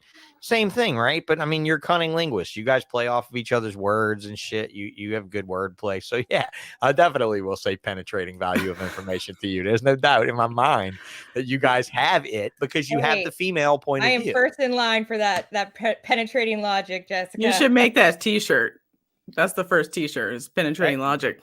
Penetrating logic. Like seriously. I mean, I'm not kidding right there. I will not even charge you for that fucking gem of financial of personal intellectual property. That's what I was looking for. Intellectual property. I always get this wrong, but tell the audience at home who you formatted our podcast after. Is it NPR or because I always say the wrong one? So it's formatted after non-reptile podcasts. Oh, okay. Where two people are talking to each other about a topic. And usually it's like tech bros will do like a two people talking to each other. And they're also talking to you at the same time. It's a debate while entertaining and educating. And sometimes it's like trying to convince you of a point or just to entertain you of a point or whatever. But it's usually like, it's always two people. Yeah, well, like Chris even did one, or I guess he's not doing it anymore. That my one black friend, something like that. He had one like that. Right. And I really love the idea. I fucking love the idea. Like I would love to have that. I would be able to hit the mute button for somebody for that. Right. So that was the idea. But like NPR's best episodes are when Eric and Owen are alone. To me, sorry, NPR bros. I like it when they have guests, but I'd rather hear their candor together because they have a lot of. Well, because at that point you don't have to get to know anything, right? Like when you hear a guest, you got to get to know his young years. Then you got like when I did it with you. Let's start at the beginning. Let's do the regular guest interview, right? Like it has a flow, and it needs to flow that way. It can't. No, shut the fuck up. I do it good. I do it well. I'm sorry, I do it good. Listen to me, fucking degrading my English. I do it well. Yeah, I feel I do it. No, well, you do great. And I think interviews have a place because we need to meet new people too. But there's a form of a podcast that's literally just two people talking to each other over and over again about something new and interesting each week. And your relationship with them grows as you hear them talk and maybe change and convince each other of something or take a new position. And you don't have to get to know those people every episode. You already know about that. Right. You already think that we're besties, even though I don't know who you are. Right. The parasocial relationship can be established much faster. Yeah, we met in a Zoom call and we have never touched hands, and we have a wonderful relationship in podcasting. Listen to us. We have all the valuable information to share. And so when like From the Ground Up's guests, which was my favorite podcast, like while it existed, would cancel, I was like, thank fucking God. Because they're gonna riff off each other. Melissa And I can agree with part that. of it, because I said from the ground up on a different interview, and you were like, "Bitch, that's wrong." Well, I mean, that's not what I fomented on, because he ended Okay. up being like, the drama of my personal opinions is not worth it. I'd rather focus on interviewing other people. And I think That was a loss for you. that was a as loss for me, because I right. wanted him and his like journey. I know that word is taboo or some shit, but what he was doing and like how his corn snakes were doing, and like Right. it's so funny, Sean, because Joe was he. Do you remember Joe Phelan? Joe He Phelan? volunteered. Yeah, Yeah, he I remember Joe volunteered. Phelan. Sure. Phelan PH, whatever is his last name. Yeah, it was he Phelan volunteered PH. to work your table at Tinley. Do you remember that? Yeah, I do. It's so like interconnected. Yeah. Yeah, it In is the end. crazy with that. It's crazy interconnected. Yeah, because he So did ball that- pythons for a while, and then he lost them to a disease, and he Okay. didn't know what it was, and it was probably Nido, because it was pre-Nido, knowing what Nido was. He got into corn snakes heavy, decided he wanted to do a podcast based on his corn snake business from the beginning, going up. And so like his early stuff is all just like him being motivated about his business and thinking about it. And he talked about you. So it's all interconnected. So Yeah. And don't you realize that young energy, the Jana energy, is energy you will not get again, Jana? Fucking bottle that shit up. Pipe that shit up, like fucking smoke it again, swallow it again, chug it again, do whatever you can Jessica says, "Oh, eventually it'll will die, not. and you'll be You just will as not. bitter as the rest of us." Now listen, I hope that I don't. And again, I'm gonna turn it around on me for a minute, because I have you young people here that I do admire very much. The two of you, I have so much esteem for, and what you've done with podcasting so far, and how dedicated you've been to it. And you didn't quit after 12 episodes, and you didn't quit when you only had a fucking 100 subscribers on YouTube and all this stuff, right? So now I get to ask you guys the bitterness. Can you see us sort of reshaping it though? Right? Like maybe somebody like Robin from Redline Shipping, who's been reborn in several different careers, different spots, right? Can you see us reshaping, some of us reshaping it versus the bitterness? Because I think what you have to offer now is your youth, your exuberance in the hobby, your interest in like showing people, look at this clown, something. Now you show me, I'm like, guess what, dude? I don't give a fuck about your fucking clown. It's not that I don't give a fuck about ball pythons, and it's not that I think ball python people suck, and I'm not railing on them, because I haven't come back to this whole bullshit thing and fucking tore people down and tore the industry down. I'm trying to bring this thing up and bring you guys history and knowledge that nobody else was bringing you. And like you said, Jana, a sea of motherfuckers doing videos, an ocean of them doing videos, and I did not care. I did not care about ratings. I care about the 1,000 mark we get to, just so we can get paid. Not because I think we're going to make a lot of money, Jess. Not at all. Just because I want to tell somebody, listen, Jana looks wholesome. Look at her. She looks wholesome. So wholesome. Every time you super chat $10 to this podcast when Jana says a bad word, we're going to send all of that fucking super chat money to USR. Or some stupid shit. I'll get a whim and I'll be like, let's donate to some this. Let's give it all to Bob for fucking Toys for Tots for Christmas. I want to do that with this chat. I don't want to take your super chat money and keep it, because remember, I'm not trying to podcast for a living. I know I'm a suffering loser as it is with my career. Yeah, we are not trying to make money off this at all. Right. We're trying to bring this forward. So what I'd like to say is another, foot forward podcast. Right? Not foot backward podcast, not ridicule podcast, but you guys have done a hell of a job. And I feel that I'm trying to reshape myself around you, around the younger, around the exuberant, around the interested, and not around, oh, don't go buy from this guy because he's a piece of shit, or don't go over there because that guy doesn't know what he's doing, or you know what I mean? Or this podcaster. Well, that's a phenomenal compliment. And that actually, I don't know. I hope it does. I hope it does. Because our pre-show conversation got a little squirrely because text and things are lost. Emotions and inflections are lost in text messaging. Absolutely. And so, like, coming into this podcast and you promoting yourself for the 15 minutes of lame competition and being just in general conforming around my style, I appreciate it. You know, I think it was fun. I had a good time. And Jessica, I had a wonderful time with you. So you guys, if you're listening and you haven't heard my podcast with Jessica, it's not listened to enough. You cocksucker motherfuckers need to go and click the like and the subscribe to this absolute femfest of podcasting that goes on the podcast of these two ladies on the Holdback Rack. So go do it. I'm going to pretty much dial out with you guys. I think the night should probably be close to over at 3 hours. Jana, thank you so much for coming. I hope you win. I hope everybody, the few people that do listen to the Bullshit podcast, go and click Jana. And if you're looking for somebody else to click, he says vote for the other women. I think Caleb's the definite loss at this point. So if you want to vote for little Caleb just to make him feel good, or just tell him you voted I've thrown him a few That's votes. all that matters. Yeah, just tell him you voted for him. I mean, like he said, what did he say on the debate? He was like, "Cause I think the young people deserve some limelight." And I'm like, all right, bro, she's pretty fucking young, dude. She's been doing this for like 3 years. Caleb's been around for fucking 20. Came out. Yeah. So cuddle time. Thank you for posting this. I contacted Sean 8 months before coming back, but he wasn't sure about coming back to podcasting. So happy he decided to. Now, you know what? Thank you for saying that, cuddle time. It means a lot to me that you would say that. And it means a lot that you guys, both of you, accept my invitations on this fucking thing. So that's wonderful. Even though Jana kind of asked, but that's all right. We'll leave it alone. She kind of asked, but she needed to. She needed to do it in a short order so that she could get your vote. You know, and Will said about In Blue, Will, we mentioned them earlier. They're pretty much not doing this, bro. If you want them to do it more and you want to encourage In Blue, you need to hit up Heidi and tell Heidi you want her to get in there, because Rachel's more than willing.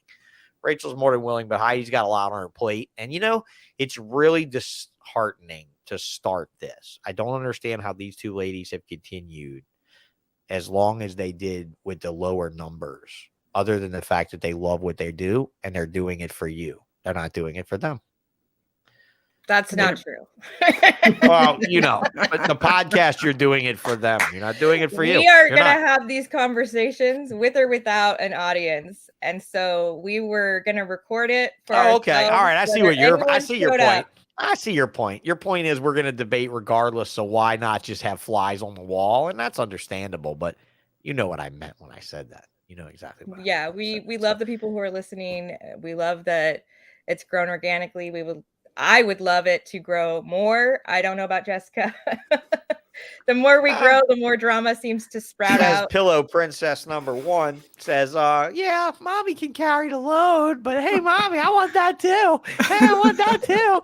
Hey, I want more. And more is a good way to be. It really is. I mean, Marshall, it's fine to go for more. I think about what's to make the show better. And I think people will recognize that I don't as think it it's gets that. I better. think you already have so I just the try best to angle. make it be better.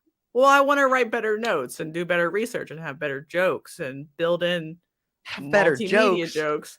Listen. Oh man, listen. I found a fungus. I found a fungus on the internet with the best name, and I'm sharing it and keeping it for right now. It'll You're come keeping out. it. Yeah, it's the greatest. That's no, fine. It's like I'll the tell you slippery behind. dicks. Yeah, it's like Okay. slippery dicks, but better. It's I like can take a slippery dicks, rasp. but better. Maybe it's not better. I don't know. I'll find a nice paper on it and we'll talk Well, about this. I mean, fungus. Slippery Dick also looks the part. That's the thing. You know, it doesn't just have the name. It also has the, like, if it just looks like a fungus where it's got cool cell structure and shit, it's going to be like, oh, it looks kind of cool. We'll If see. it looks like a fucking anchovy's cunt, then holy shit, it's going to be fucking Man, scary. Fungus you are actually pretty cool. Let's just be honest for a second. Yeah, I don't know. I like it to I me. know it's- fungus are incredibly cool with Yeah. the way they're all joined together and the way they link up and all that. Oh yeah, no, fungi are insane. If I get into fungi, I'm gonna start growing illegal mushrooms because that's worth way more money than this fucking stupid Yeah. snake shit. We'll let the And, woman speak, because I'd like to know on the spot, in the hot seat, what Jessica wants to see in the next year from the podcast. What are your goals? Here we go. I always say I want to hit 1,000, and she's just like, "You're an idiot. That is not." Please at all do what our this. goal is." Please feel free to take an excerpt of this next statement and use it and share it as a short everywhere. All right, pressure's on you. Go. What are your next year's goals? You mean like numerically in terms of viewership? No, I mean in general. What are your goals for the next year for the podcast? I want to go to sleep at night and have no regrets. How about that, Jana? I know you already. I know you, and that's not possible. You I think want- way too much for that. Right, Unless no. you do, unless your bowl at the end of the night has something different in it than my No, I bowl don't- has in it, then you're I don't have fucking- anything that impedes my ability to think because, you know, I got to be on point. 3 a.m. So you're saying you're not actually going to answer the question, just like you wouldn't. I don't have an probably- answer. I want to like Okay, then provide a good viewership. show. Put a number on it then. What do you want? Are you I want- MJing it? I want the biggest fucking show. Not a knock, but just a statement. I like I that. want like that. respect. I want respect. Holy shit. What a way to put your chest out. I don't Holy know. fuck. I want someone to be like, respect. oh, okay, that's a good idea. Or I'll tell you that's what, an I'm going to stop intuitive talking way about to the both of you understand then. that. I'm going to stop talking about both of you then because I give you way too much respect. No, as it I is. know. You got so That's- used to so, it like, already. I'm going I to just feel like dial we're it back and then come starting back to again. get respect, but I think it's very earned from episode 1. So, and Jessica, you've got a very NPR voice too. You do. Like it fits. I love NPR. They've been doing it for 10 years. What the fuck have we been doing? 10 years straight. Yeah, and Oh, it's huge, but props. it's huge. I mean, it's huge, and they've huge studios and huge Oh, not guest NPR. abilities. And NPR. Morelia. oh, NPR. Oh, you're talking about Yeah. NPR. I thought you were Yeah. talking about NPR. I Oh, thought you were yeah, about no. NPR. No. We don't have Okay, enough so smooth Morelia jazz Python's for radio. NPR. Yeah, and that's fine. Like, you know, it's all good. They used to rip on me a good bit. I'd rip on them a good bit. It was fun back then. It was fun to be against the carpet python guys, but you know, that's where I got up with mutton. That's where I was like, oh, let's do mutton with mutton. We talk about all those mud ass carpet pythons y'all got, all them crossbred fucking messes y'all talk about. Let's just have Nick Mutton on. We'll just call it mutton with mutton. Yeah, You know? at least they're trying to keep their boat afloat or whatever. Oh, they're definitely doing it. He's Instead cleaning of, up like, the march. Him and Juliander with the book cleaned it up. But- right. So I like mad respect carpet people. I don't even have carpets. I still listen to it because I like how are there hearing them. still 25 fucking people listening 3 hours in? I like hearing That's them. why I don't care about think doing about this shit. their I don't care. animals. I don't care how long Right. this shit is. It'll be Right, however it's long y'all want it to be. It's fun. They enjoy it. Trust me, dude. Shane pays for this shit. Shane paid for part of that shit you're wearing. Shane paid for some of this shit I'm wearing. If we just say it and say, look, here we Hey, are, Shane Shane. paid 3 for hours our and 5 minutes, StreamYard. and it's all for you. It's all for you. It's the last Every 5 time we minutes of open the up that StreamYard, that's Shane money. Right. show. There you go. Shane made it happen. I don't know why he believed And in you this, but guys were God like, bless should him. we take more podcast sponsors? I'm like, fuck, like, do like me, NASCAR, that shit, man. Fucking sticker it up. Jessica doesn't Really? sleep at night when she has sponsors.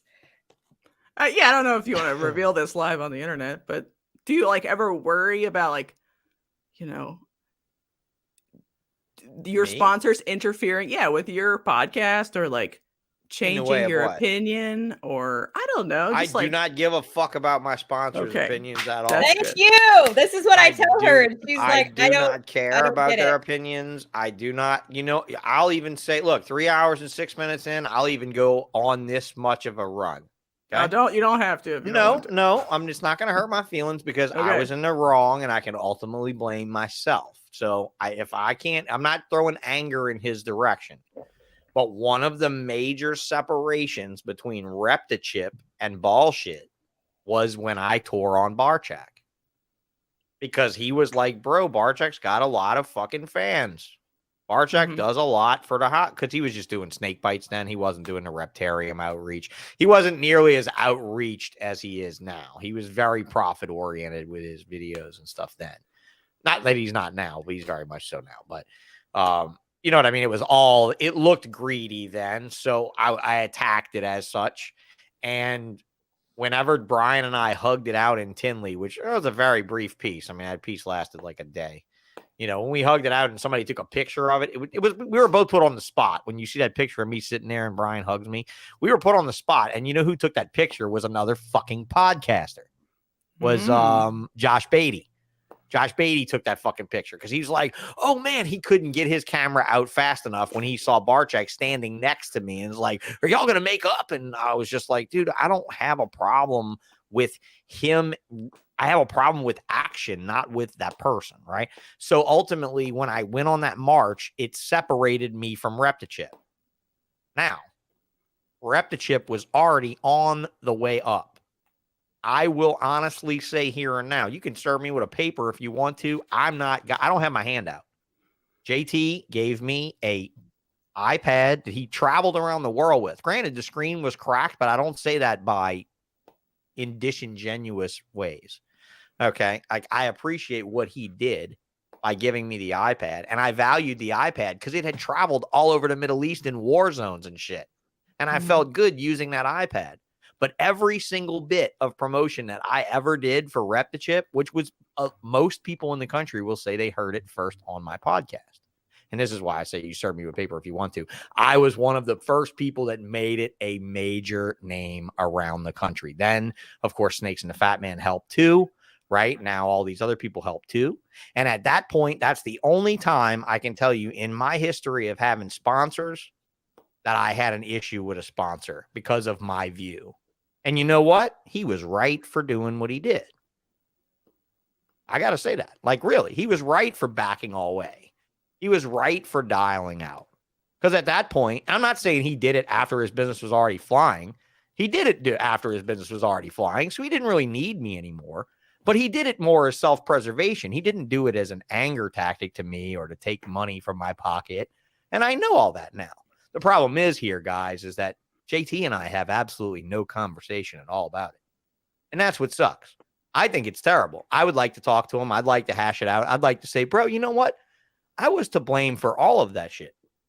There's a lot more drama that I won't mention on the show that went on with him behind the scenes with my own personal life. He was more or less a shoulder to cry on for a while, right? And sometimes those shoulders we cry on, we fucking waste those shoulders. I don't know about you guys, but sometimes we cry so much that we waste, you know, and maybe that's where Chris and I are right now. But JT and I were the only ones, and I hope I did that with some dignity, you know, but JT and I were the only ones that really went off the rails from my opinion. You know, and I did one other fucked up thing. When Chris Sea Serpents was a sponsor of the podcast and wanted to be a more sponsor, he had done so much for me when I got hurt. I felt guilty taking money from Chris. So I let a competing rack sponsor me instead. And that only lasted for 2 days before I reversed it, sent the guy his money back, and took Chris on as the leading sponsor of the show. And you know what it took? Chris never said a thing to me about any of it. I hurt his feelings. I know I did. I didn't mean to. I did it like thinking that I don't want to take. You know what I mean? Instead, I should have just took and promoted, you know, because this wasn't when Sea Serpents was huge, guys. This was in 2015, 2016. You know, these are 2023 now. So, you know, pretty much. So, you know, I hope I answered that well enough for you to understand from a professional perspective. I think your sponsors are your sponsors. Here you go, Lou Balls. Your sponsors are your sponsors because they appreciate and support for you what you do. I think it was funny when Chris said maybe I got these sponsors in the first couple episodes so that they could be mentioned as I flamed out, you know, as I crashed and fucking burned. They could get the fucking, any publicity is good publicity, right, Sean? Honestly, look, Quirky says, I'm still waiting for that incubator. Bro, that incubator was raffled off. That motherfucker was given away. And then some asshole 3 months ago brought it back up in the comments. So all these people think that the incubator giveaway is still on because the incubators still look exactly the same. That shit happened in like 2017 or something. Leave it back there, right? Like, I don't have the money to throw fucking $700 incubators up. But I mean, really, he was a big help. He was. But he was also, along with Limey, one of the reasons why I was able to survive in a wheelchair, guys. Like, for me to stick my hand out to Chris at Sea Serpents really felt bad. You know? Like, did you ever tell him that eventually? Yeah, I did. Okay. Oh, yeah, we hugged it out. Oh, Chris and I are fabulous. I mean, Chris and I are fabulous. And you know what? He wrote me that check the last season, and I didn't do hardly any episodes. And I was like, you know what? Fuck all you. And I just left. So he's gotten a free sponsorship this far. You know, I mean, Morph Market and Reptiles to you and the 8 breeder sponsors can be pissed about that, but I owe it to the guy, man. He wrote me a check with zeros behind it a few years ago, and he didn't get what he paid for. He didn't. Rep the Chip got absolutely every fucking bit of what he paid for, every fucking bit of it. But at the same time, I understand parting ways. And you know what, guys? For that respect, out of respect for Rep the Chip, have you noticed me take on any coconut sponsor? No. I don't. I have respect for him. I do. I have respect for his space. And at the point now, I don't think you guys should care about your sponsors. Unless it was something like that. Like, unless you're challenging like the fucking man, which I did, you know? So I mean, we that's might a be long challenging fucking the answer. man. Do you have a rebuttal, Jessica? Because I want to hear it. Please do. I mean, that's a long what one. you I'll just shut the fuck up. what you just told me sounds like we should not have any sponsors at all. Holy shit! Wait, did you just say he just convinced you not to take sponsors? Ever, never. Why? Why? Because I want to be able to respect my sponsors enough to not hurt them on accident, even, right? Yeah, but I don't. So really I'm like, think... when I was talking to Shane, I'm like, Shane, fuck, listen, we're the worst. We talk about scary things, Nido, you know, euthanasia of technically healthy babies, maybe, you Pet know, freezer and snake food. these are Overfood. inflammatory topics that you are now associated with on accident. He's like, I'm totally okay with that. I'm like, great. But every sponsor would have to decide that that's okay. Honestly, if versa. you guys don't have sponsors knocking your door down for what you're doing, if you're turning them away, you either need to stop or I don't fucking know what to tell you, because I think your show is probably as sponsor worthy as it gets. I mean, to be honest with you, I mean, I don't see outside the scope of a massive sponsor for you. NARBC, Morph Market, massive sponsors for you. You know, because of what value of information you guys are bringing in a very friendly and back and forth fucking environment. I think it's wonderful. I think you need to stop worrying too much about that and either start monetizing or just taking these fuckers on just so they can get you better places. That's it. I mean, really, if you fucking, I mean, I don't know. I don't know what to say. I mean, I don't know what else to say. Largely, it's fine. I just want it to protect the sponsors. Yeah, but you can't be scared of that, bro. Like, what the fuck did Howard Stern get? Advertisers or people like, I mean, you got to remember. I mean, you've seen movie. Twitter right now. Like, if you don't protect your sponsors, they're gonna fucking dip. Bye. You need to protect them a little bit. And I don't think we're such like a shit show as Twitter currently. I don't know, dude. Twitter's going through a cleanup phase where it's going to be nasty. And a lot of people have lost a lot of money on wasted advertising and wasted statistics and shit. And it's gross. Like, think about that. Like, what if you were an advertiser and you've been spending $50,000 a year that's been going to bots? I mean, there's a lot of bots on Twitter, dude. I would bail the fuck on that until he cleans it up. I mean, I don't think you comparing your. I also don't think Elon's going to buy you tomorrow either. But you know, I mean, Elon's going to clean it up, or he's not going to clean it up. But if Twitter comes around to be some sort of some social media mecca again, it won't be anything like the Twitter we see now. You know, it won't be anything like that, you know, but I mean, you don't need to think about like that. You don't. Marshall said, I would agree with Sean. And I mean, it's, you know, it's great to hear when people say, I would agree with Sean, you know, I mean, whenever that happens, you know, Lindsay, yes, Sean, like, I'm going to just keep putting these up because I'll just keep going back and forth between these two, just because I feel amazing when you say this.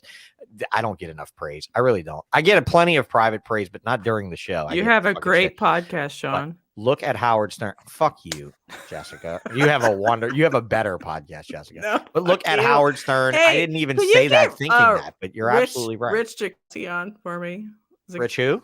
Zikowski. Serpent Co. He's old as Dickens. I could shoot at Rich, but I can't tell you it'll be a respectable interview, Jess. Oh, no. What happened? See, that's what I'm saying. Okay, so if you can respect someone that he started faunaclassifieds.com, you know, he registered kingsnakes.com and in he's still on the cornsnakes.com forum. Yeah, he's still on that forum. Yeah, I'm sure that's his forum though. That's his forum, isn't it? Yeah, he kept is his it, forum. kept Yeah, it going. that's not Don Soderbergh's forum. That's his forum. No, not Don. Okay, Rich. so if I tell you, what if Justin Kabilka tomorrow decided to get out of ball pythons, but when he got out of ball pythons, he went to the Daytona Reptile Show and wholesaled them for $1? He wholesaled them to the general public for probably around 15 to 20% of their retail value. So like $150 corn snake was probably like $25. Was this like 500 animals or like This is probably like 1,500 animals. This is probably like 3,000, 2,000 animals, babies in cups, just babies, not adults, just babies in cups. Were they He set up- unfed babies? Like no, right? No, good to go Okay. to the public. Good to go to the Alright. public. Serpent Co snakes, solid snakes. I mean, Yeah. always solid snakes. Not he going to just say anything wholesaled about a quality. ton of stuff out of Solid the egg. snakes. He would produce, like, see, now we talk about Serpent Co numbers now, they seem huge back then, but they're not huge now. Serpent Co numbers were maybe 9,000 corn snakes a year, 8,000 corn snakes a year. That's not very much considering like mass production of corn snakes. Okay. Mm-hmm. Like I have people that actually wholesale corn snakes that have that many normals in a year. Like Go get those people on. Right. Yeah, well, the Bells. I had one of them on this week with Krusty Geckos. I mean, Right. Tier 2 dealers, right? Tier 2 dealers, meaning a dealer that's dealing to a mass merchant. So me, I was a tier 2. I used to supply Gourmet Rodent with some ball pythons in larger quantities. I supplied Thai Parks with ball pythons. I supplied Cow Zoo with ball pythons. You know, so at tier 2 level breeders. But Rich set up a webcam just like this one over his table, and he recorded his last show, and he wholesaled to the public, and he wouldn't let any of us buy anything. He purposefully destroyed the market as he left it. And it took Travis, Don, Kathy, a few years to get the market back to correctness. And Don would talk about this because we were at that show. You know, at that show, I did a trade with a guy named Graham Kriglow, who founded a morph called Tessera Corn. And he said he gave me a Tessera in trade for a $950 albino boa. And I remember I got it because Rich didn't have it at his table. And I went over and I asked Rich, I said, hey, man, I'm looking for this and this and this. He said, it doesn't matter. I don't want your money. You're not allowed to buy any of this stuff. And he basically shoved us out the way and let the public buy the snakes for practically free. And that was it. And he recorded the whole thing on the webcam so that he said this at the show. Oh, you're on the webcam. So if you're standing here, smile, you're on camera. You know, little fucking Rich, little short ass Rich, about as tall as Tracy. No, he's a little taller. And he said, I'm recording this so I remind myself later never to get back into this shit because I don't want to be a part of this. A lot about what I said when I left in 2019. Very similar feeling, right? That feeling of disgust. Okay. Quirky Snake said, I heard about that, but they didn't want to say the name. No, Rich Zakowski, serpentco.com. Yeah, I heard about it too, but I didn't know it was him. FaunaClassifieds.com. Kingsnakes.com, which I want to tell you that Rich Zakowski did lose in a lawsuit with Jeff Barringer, the owner of Kingsnake.com, in a Supreme Court fight that he wholesaled corn snakes to the public for years to fund his legal battle against Kingsnake.com. When he specifically went and registered the name Kingsnakes.com and tried to sell it on Jeff to like make a competing site problem for him so that Fauna would do better. Rich Zakowski, I would love to interview that motherfucker. And we would start off with like an hour of ass kissery and loveliness, and then we'd get into the fucking juice. Because you know what? He ain't watching this right now. He ain't never going to go watch this. Even if somebody tells him, man, they railed you on that show, he ain't never going to go back and watch this. So if he does, say you didn't do it. That's all I got to say. I can say what I did wrong. You motherfucker. You know, that's it. That's crazy, though. Because, so like, he's so... I don't know. He's just like in the forum still, just hanging out. Well, because what else? What else are you? What else are you? I don't know. Okay, because look, he I can keeps liken those it like forums this. up. He pays for them, and he just I love talks Mark corn Bell. snakes. I love Kim Bell. They sold their property. And, Okay, dude, Mom and Dad, can I go potty, please? Yeah, go potty. Go potty. We're entertaining the masses. Fucking 3 hours and 20 minutes or whatever. We're about to cut it off. Yeah, but, be right back. you know, whatever. But I'm gonna tell you right now, man, these guys that did all of this market upholding, Jessica, and then just fucking pulled the rug. I mean, that's like rugging a project. I mean, that's like rugging a crypto. You're like rugging a project. You Well, literally how do pull we a rug. keep people from getting to that point? Honestly, now I don't think it's possible to get to that point, Jessica. As long as Justin doesn't get to that point or Miguel doesn't get to that point, I think we're fine with ball pythons. If you're concerned with other species, honestly, I think the wholesale market since COVID is so fucking great. I don't think any guy like that will ever do that ever Can dump again. it like that. Yeah, I don't. Well, I mean, in the recession, maybe, but it's got to be ball pythons. It's got to be sitting with weight. I mean, we are sitting a little weighted on corn snakes. You know, Quirky said earlier, you're killing me with your corn snake prices. Why? Because they're too low, Quirky? Because if you want to come buy corn snakes, I'll do way better deals than what I got. I'm fucking a fire seller right now because I want to get out of corns. I want to get. Why do you want to get out of corns? I know you want to get into I can't. geckos, Well, no, because I want to get into powder food eating. That's what I want to get into. I want to get out of mouse feeding. I want to get out of rodent feeding. That's it. That's it. What, you cold? Try showing off the twins and you're cold. She put a jacket on. But yeah, it's just it. That's it. It's not the corns because I've been in it. We've talked. You've kind of know my history. I've been deep rooted in corn since I was a child, since I was like 15, 14. And it's been incredible. It's been an incredible journey. But what's happening in corn snakes right now? Not enough.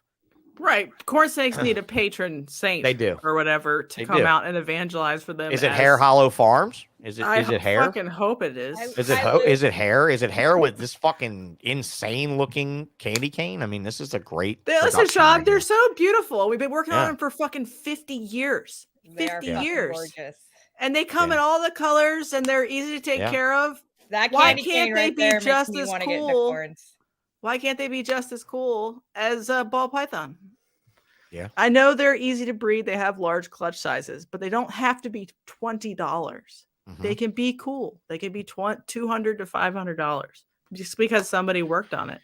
Well, and the thing to remember too, to tell people about corn snakes and colubrids, guys, you ball python guys really need to know.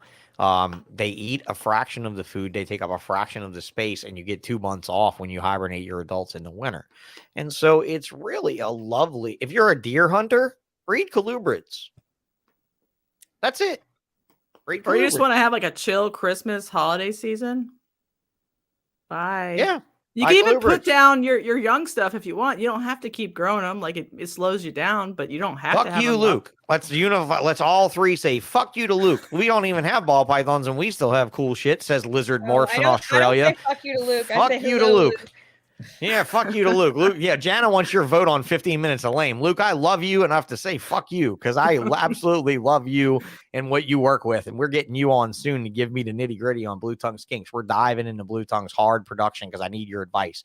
I've got a group here that I need to get going, and I want you to be my Blue Tongue Skink coach, if you will, on how to get them really rocking and rolling. And so that's it. But I mean, dude, that motherfucker, they're spoiled. But then again, if you sent them a corn snake, if you sent them this Candy King corn snake, holy fuck, what would they do? They would come unhinged in Australia for this. They would come unhinged. They would give tons of money for this. They would get unhinged. Just like we'd get over a fucking a melanistic blue tongue. Or a shingleback. That he probably gets for like $15. Or a stumpy or a shingleback. I want a shingleback. Yeah, I have a question. So doesn't Australia have reverse seasons from us? Yeah. Yeah. So his animals aren't broodmating right now because our animals are. Do they broodmate in like summertime? Well, in his season, hey Luke, what's the seasonal? What's the seasonal? You know, is he in New South Wales? That's exactly it. Depends on where he is. Depends on where he is. That's true. If he's too close to the equator, you're basically dropping. Oh shit! Are you kidding me? Look at this shit. Colin, that I had on the podcast, who catches reptiles in the wild. Colin found a corn snake on a call. Laugh out loud, escaped pet. Yeah, somebody's getting global priority male corn snakes. You know that guy in Atlanta that used to do that. What's his name? What was his name? He had a reputation, Jessica, forever, ever. I'll remember his name at some point. But he was in Atlanta. He was in Atlanta or in Georgia doing corns, so he was super illegal about it. And he was super shady. He see me at a show and be like, "Man, can I get this from you? And can you ship it to me?" And I'd be like, "No." Why? Is he the one who drove across the border to the South Carolina? His name is Rainer Washopple. Rainer Washopple. It's the weirdest name. I'm gonna try to spell it in the chat. Did he sell the het palmettos to Joe? Is that guy?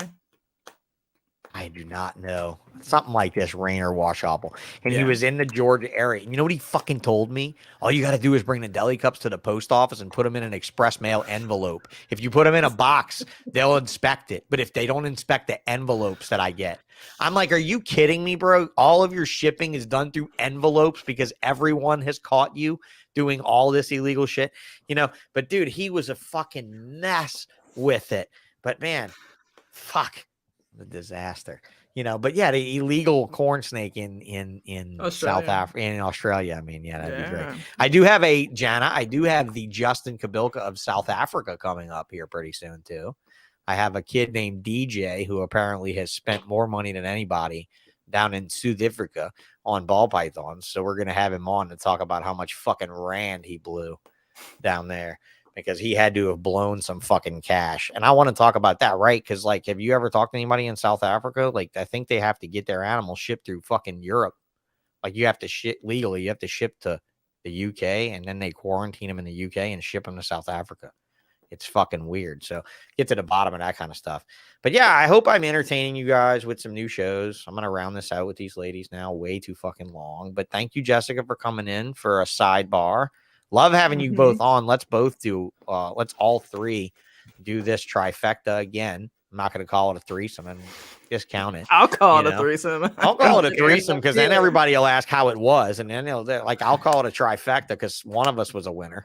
And, you know, that was One it. princess. One of us won, right? One of us Yeah, was a winner. but he's in a wheelchair, so he has to be like, we'll have to like high five over top of him. You know what Why I'm is saying? that? Come on. Because you're special I'm short. needs. Yeah, Because Tracy came up and said she was glad she was no longer the shortest ball python professional when I got in a wheelchair. That's the first fucking thing she said to me. High five. That little bitch. That's why I'd love to have her on the show. You have nothing to say, yet you said that to me as the first fucking thing you said. No, like, yeah, as she does. gave me a hug. Yeah, she wants to be on this show, man. So definitely spam the Giants for me, guys. Do it. So look, this week, I don't know who's coming up. Next Friday, I have Anthony Zavala, Granddaddy Herps, who I don't have a graphic made up for yet, but he's going to be our next week's show. I'm probably going to do that one from home too, guys, because I have a reptile expo next weekend. So anybody coming to the Slidell Herps show, I'd love to see you in Louisiana next weekend. Herps, great show. Jana, anything coming up? Shows you want to announce? No? No They're done up here for the year. They're done up here for the year. That doesn't count. We don't count years. It could be January's right around the corner. Oh, end of January, Pac Northwest. And, there you go. Look at that. See? Puyallup. Yes, indeed. Hit her up. Go meet school teacher Jana at the Pac Northwest show and whisper in her ear, I love your fucking show, because it's good. It's that fucking good. You need to do it. I'd even have my kid crawl up to you and be like, hey, Jana, I love your fucking show. You know, just for fun, just to give you like the cream on top, right? But yeah, you guys are doing a great job. Please keep doing it. Everybody, look, Genomic Labs named it the Unholy Trinity. Oh, I love it. That's not bad. Let's do a collaboration. I don't need MJ. I don't need Chris. I just need you two, and we will have a whole lot of fun. We'll take on some stuff. Wait until we'll show you pictures of ball pythons until one. Let's take on ball python structure. Let's take on ball python structure. Why don't we just go attack John Feely and we'll just do like the morphs of you want to do ABCs? He's busy. I ain't busy. He is busy, and you're not that busy. Oh, we might have to talk to Johnny Boy about that, because I would like John. to. I don't want to kick him off his project, but if he's like, it was my idea. That was really shitty, but it's okay. Nobody's watching this, right? I just want to like. Shane's listening. Shane's already listened to it twice. Shane listened to the video and the audio. Shane did it both. Shane's like, I want to see where my money's spent to see if I got to pull this shit. He hasn't pulled and then from you say ours shit yet. like that about sponsors, and then you undo all the hard work. Jana, here's the thing. I love Shane. motherfucker. I fucking love Shane. I love having him as a sponsor. He's highly contributing as a sponsor, as some of them are, some of them aren't, but it's fine. Oh, Shane is the fucking bomb. Shane is awesome, but I'm going to tell you right now, if he decided not to sponsor his podcast anymore, there would be an 8th name in his space, because I've already turned people away. because I don't want to be any more NASCAR than I already am because you guys are fucking embarrassing me. Your little boop, boop, boop, your little my company and her company and this guy's company. It's like, oh fuck, I feel like a whore. Like I feel like, yeah, I've got like 8 holes. I've got 12 holes. I've got 14 holes. You've Hey, you been know what? surgically If you need me modified. to, I'll add a hole. You need me to add a hole, I'll add a hole. I can add a hole anytime you want. I can't feel half my body. Let's just add another hole. You know, dude, seriously. You just need to raise your rates, right? You know, like That's it. if there's that That's much it. competition for your holes, Honestly, you they know must be what though? pretty I good. like the gamut that I've got. I like the group. I like having a nice group like this. It makes me feel successful. It makes me feel supported. Even though if I said something stupid, I'd be left holding my own balls. You know, I have no doubt that they would even really put up a fight for me. Well, Josh Strange would put up a fight for me. He would. He'll fucking go blindly into the night for me, I think. But at this point, just have fun, girls. Do what you're doing. And please take more sponsors if they want to shake the money at you. You know? Who knows? Okay. Please. All right. Well, we're going to round it out. Good night, Jana. I hope you win the 15 minutes of lame. So let's round through links. I'm going to do it real quick. Stay on. Don't leave you let ladies. We're going to go through all your links since I got hers up first. Jessica Hair _hollow_farm. Hit it up. Yes. Hit it up. Hair Hollow Farm. And then you've got the ASM Royal Tails. Hit it up. Morph Market. Let's see if she does it right. Nope, she doesn't. Get with it, Jana.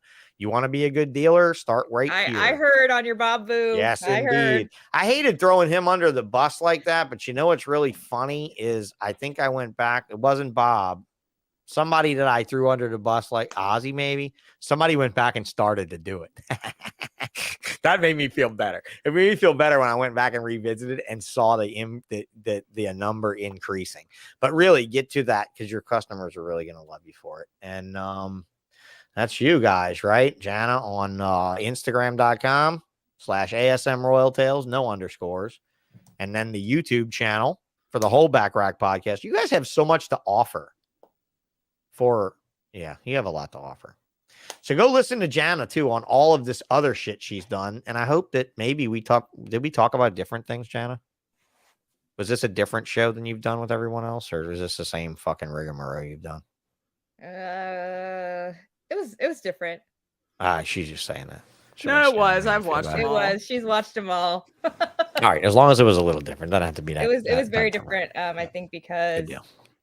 you actually treated me like a green person, but with respect. And so I think other people approached it from a different perspective. And so I feel like it was different and the questions were different. And I appreciate Okay. Well, I didn't mean to put you on the spot for like a total fucking review like that. But I mean, really, I hope you don't feel discounted because I do feel you put a ton of value in this market. I don't feel discounted at all. I know my place and I'm very comfortable in the place that I'm at. And we all have a it's place. okay. I mean, everybody has to take the first step. So, I mean, it doesn't matter where I'm stepping at because I am stepping forward. So, when fuck a kid all asked you me how to make it, when a kid asked me how you're going to make it, look, when a kid asked me how you're going to make it to the stardom of reptiles, I just told him, you elbow your way through a crowd of assholes to be the loudest asshole in the front row. Mm-hmm. That's pretty much it. Squeaky wheel gets the grease. That's pretty much it. So, ladies, keep it up. I love you both. Jessica, I'm going to kick you out. Bye. See ya. Good having you. Jana, hope you win. Hope the competition is as fruitful as you hope. I hope your episode is great. And whoever you invite on your episode to interview and stuff, I'll be interested to see that. Marshall's here the whole time for you guys saying awesome show, but he's an hour back. So it's only fucking 10:30 for him. Elite Exotics. For me. The night is young. The night is young. Well, you go enjoy your single Friday night. And that's that, guys. I mean, I had fun. I really did. And I enjoyed having you here, Jana, and I'd love to have you back. And I really, truly hope that people will go check you out and show you the credit and what you deserve. Check out ASM Royal Tales right over there on the logo right there. Let that logo remind you. Yeah, you see, it's hard to figure it out, right? It's backwards. Yeah, it's backwards. Yeah. Go check her out and vote for her in the 15 Minutes of Lame on snakesandthefatman.com. Help me crush it. Help her crush it. All right, Jana, good luck. I'll be watching, okay? Okay, thanks. Thanks again for this long one, but I enjoyed it. I did. All right.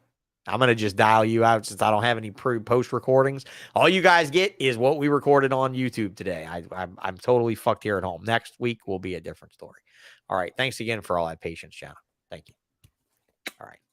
All right, everybody. Well, that's it for tonight. I love you all. If Jana, if you're still there, if you want to hang out for just a brief minute, I'd like to tell you bye privately and just thank you again. But yeah, in the comments, I will just say Will said great job. The night is definitely young. Lindsay, thank you very much for coming in and being such a loud voice, especially a woman voice. They are amazing. I do think that they are a fabulous pair and they run a great production. So I'm going to cut it off now. I'm going to shut the hell up and get on with my life. You guys have a good night. I will see you later.